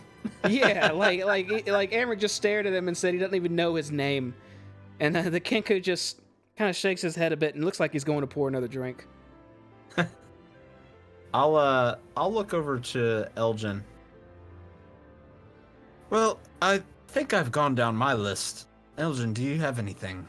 Is there anything I missed? I think that's everything for now. I'll I look have a over few at questions. Merrick. Just how large is the family mansion? Well, it's pretty big. There's the first floor, the second floor, and the basement. Multiple rooms, as you'd expect. Multiple bedrooms, my own, my brother's. Even Mortlock has his own room there. My mother's room, a few extra rooms for arts and whatnot, and to appreciate statues and paintings, and the wines, the cellar, the many rooms. It's a mansion, sir. You'd expect many rooms. Also, very crowded in most cases. Not on the inside, more so on the outside. A lot of guards.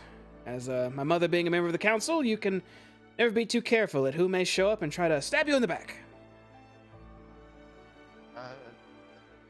I totally understand. Streets are wild nowadays, and they'll sort of kind of gesture around. How many guards?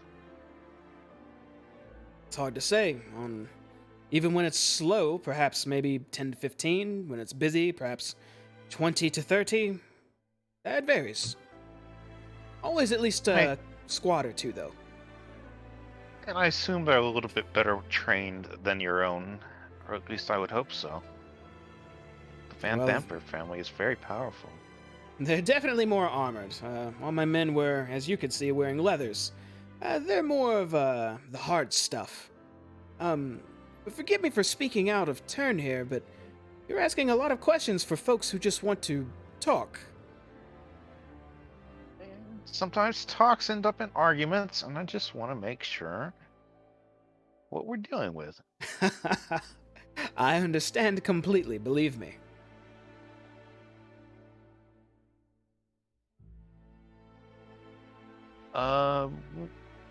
One final house question. Any quiet ways in, maybe side streets or alleyways that won't set off too many flags? I'm afraid the place is rather covered. No matter what corner you go in from, there's always someone patrolling. Even to the wine cellar. As far as I'm aware, there's no secret passage into the wine cellar from outside. That would be very bad. Someone could sneak in and drink the place dry. Oh, someone could. And I'll finish off my beer with that statement and set it down hard.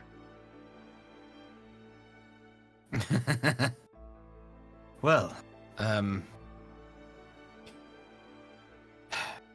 I, for one, would like to go back to my inn of choice and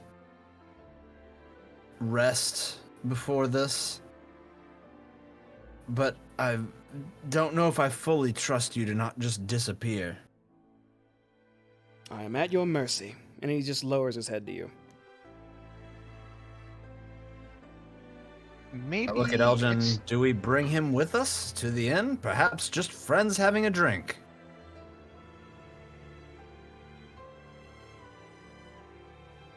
You can drink with him. I'm not saying we actually drink.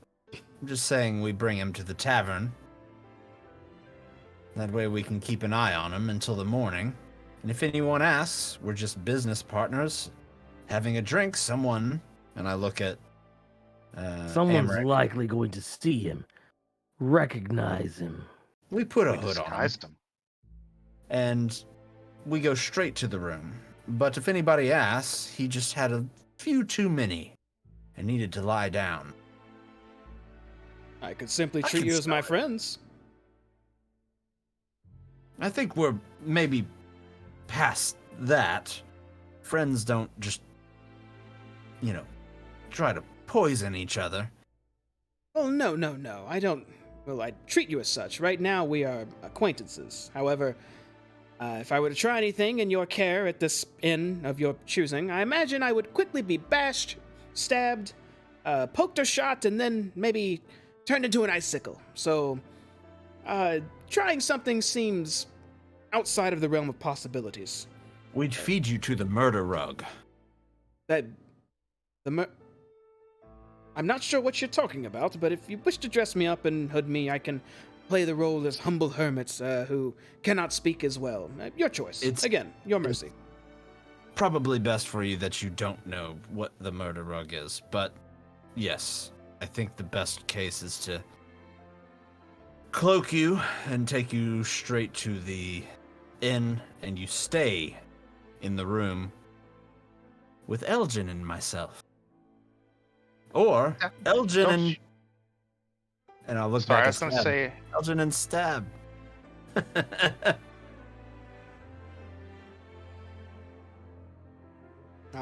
He can bunk with me if you want. But I don't want to be there alone. Someone else got to be with me. Fine. I'll keep an eye on him. Yeah, me and Muscles hold him down. That's what I'm talking about. And he walks over to high five you, Eldon. I just raise my hand and I hold it. Just He smacks it with his hand. Fine. Makes a loud clap. Or your gauntlet, rather. Makes a metal on flesh sound. And I look to Amric and say, that's what friends do. They hold their hands up and slap them together. I see. It's like a shared applause.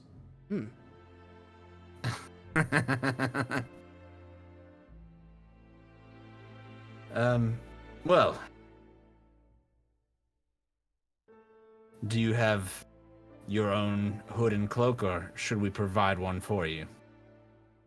Sometimes when I'm about town, I prefer not to be disturbed, and I wear a incognito outfit that is similar to what you described already. I can simply put it on, and we can go from there. I look to Elgin and Merrick, and then back fine. at Stab. give a nod of approval to that suggestion. Perhaps we ask the innkeeper if your friends here can stay in one of the bunks downstairs overnight. My friends. Your What friends? former friends. And I'll point to the closest corpse. Oh. No. Lorelia has a corpse cleanup guy she gets. You just have to make sure to give her some money, and all that's taken care of. It's kind of regular around here. Not on my floor, of course. This is a first for me, but everywhere else, more so. She's got a guy. He has a cleaner, of course. All right. Well, then, throw up your hood and let's go. Right. Incognito on the town. Kenku, under the Under the bar, the robe that's been there, please, if you will. And the Kinku kind of now just stares at Amric for a second, like with his head tilted. Still kind of upset that he never even called him by his name. And just reaches under the bar and grabs the cloak and just tosses it out on the floor behind you, Hayes. I'm actually gonna go over to the cloak. Okay. Such before insolence, anyone else Kinku. can pick it up. Okay, I'm gonna pick it up and I'm gonna give it a good shakedown. You pick it up and give it a good solid shake, and it looks like a very finely made robe with a hood on it. It is solid black with kind of a silver seam in the middle. You don't see any insignias or anything on it, however, and nothing seems to be in its pockets. I'll look over at the Kenku. And I'm gonna hand it over. What's your name? It turns to you and squawks out, "Barry! Barry!" I'll look back to Elgin, and then over at Amric. It's Barry, not Kenku. Well, it's... Well, Barry, you may have dirtied my cloak, but I suppose that's a fair slight for me not even knowing your name after... God, has it been a few years? Either way, apologies, Barry. And the Keiko just kind of just keeps staring at him. What an asshole! Years? Well, you know, he was the help. You don't really pay attention to the help when you don't need to, right? Big friend. Oh my god. The wealthy. Oh boy. All right. I'm just gonna All right. pat Hayes on the shoulder, and as we sort of kind of, I think, are heading towards the stairs. He's a different kind of guy. He just doesn't get it. I guess not. Good. Goodness. All right. Well, right. And I guess we'll head up the stairs. Emmerich puts the robe on and walks past you, Elgin, and stays behind the bear and behind Merrick. You guys are all heading up? Mm-hmm. Okay. That's a good spot to call it for the night. Yeah. Next time we'll see how it goes with getting Emmerich through the city to the end, staying the night, and it's like traveling through the Van Thamper Villa next time. We've got a plan, and every step of it will fail, just like it did before. And that's why I'm asking all the questions. Maybe. We just, it might work out. Right now, it seems to be working out. You've got this guy with you. He's incognito, and he's offered to take you exactly where you need to go. What you want him to do from there is, I guess you guys will make that call along the way. So, good work, everybody. You survived quite the encounter. I have to say, the critical component of tonight was opting to hire some extra muscle. Hey, and Elgin had a pro-ass play against that fiend. That's true. You kept that He fiend just straight up occupied. walked down there, exorcist style, and was like, "You were asleep." That's right. He spoke the language of his gods and put this thing in a cowering state. Oh, but it worked out. It's the thing. It happened. We do what we can. You did get shanked. You got shanked pretty hard a couple times. I did. I feel like I get shanked every other game. It does happen a lot. You were surrounded at one Be point. the pattern. Yeah, that's the life of the melee man. You blocked so many attacks, though. If I got hit by one, I'm on the ground. That's true. Hayes, you didn't get hit the whole time. You were in the proper spot. Everyone was pre-engaged. So that really worked out. So yeah, good work, everybody. You actually did the thing you came to do. It seems amicable, and it's moving forward with the plan that you guys are making on the fly, it sounds like. Oh, yeah, 100%. Honestly, that's the only way our plans work is on the fly. Yeah, that's the most fun. That's the most fun way to do it, right? Yeah. I love it when a plan comes together.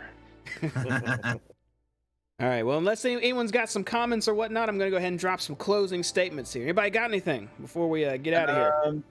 We'll be back live on Saturday at 8 p.m. Central. we've been off for 2 weeks, so there's that, and then also Sandy Ravager is going to be eating that nitro bear. That's right. You guys out there, I know you love torture because that's when we have our highest viewership. So come watch him eat a very you shouldn't eat this. Why did anyone make this gummy bear? And see how he reacts. And it's gonna be interesting. It's gonna be fun to watch. Kind of how we ate that chip. That was fun to watch. Come check it out. He's gonna be eating that after, right? Not before the game. Yeah, we'll do it at the end. Okay. I don't think he can handle doing a D&D session on jacked up on a gummy bear. So No. let's look forward to that. We'll be back at 8 p.m. Central Saturday. Anyone else got anything? Mr. Merrick, Mr. Elgin, Stab. I got nothing. Stab See have you next anything? time. All right, cool. In that case, everyone out there in the Twitch realm of existence, thanks for watching tonight. We appreciate it. We do this every Monday and Saturday night. We aim to. Sometimes a little difficult for the holidays, but for the most part. This has been our Descent into Avernus campaign, which we'll be running all the way through, and we haven't even gotten to the meat yet. So stay here to see how things are going to go, because I guarantee it's going to get intense. Saturday is our Rime of the Frost Maiden campaign, where things chill out a little bit. Oh God. And we deal with the northern territories, where I play as Wilzu Snapplegap, Little Wizard, and Mr. Moose is the Dungeon Master. It's a lot of fun. We meet up in person, and that's where he pulls out the badass frickin' sculptures of buildings and facilities and terrain, and he goes big on them. Yeah, like that right there. He uses that magnetic fancy Dwarven. Is that Dwarven Forge? Is that what it's called? It is. That Dwarven Forge stuff. It's super cool. So, yeah, come for that. But I just got some icy cavern stuff. Yeah. oh, is that what that is? Oh, are you building something? Are you building something Saturday for it? Well, I've always got something built. Dude, he's not joking. He always has like, I think 4 different terrains built just in case for stuff. And 3 of them usually man. just get disassembled without ever showing up. Yeah, that happens because in that campaign it's very freeform, so you really don't know what's going to happen. We try to help him out by coming up with plans in advance, but y'all right here know exactly how that ends up. So it is what it is. Just like a Rick Sanchez. Y'all know exactly how that ends up, Morty. Oh man, You gotta remember the 4 important rules about a plan. What You are gotta those? make the plan, execute the plan, expect the plan to go off the rails, and then throw away the plan. That's the solid plan, huh? That's the plan every time. Well, I mean, you know what? You're not wrong. But yeah, we'll be back for sure Saturday. Maybe at some point during the week we'll do something. We're still uploading on our YouTube all of our videos of what we do here, and sometimes I upload Kenshi videos on a monthly basis. I'll try to do better with that. It takes a lot to get motivated. RimWorld's dominating me right now. I don't know what to tell you. But anyhow, thanks again for watching, and we'll see you next time. Have a good night. Bye, everybody. Peace.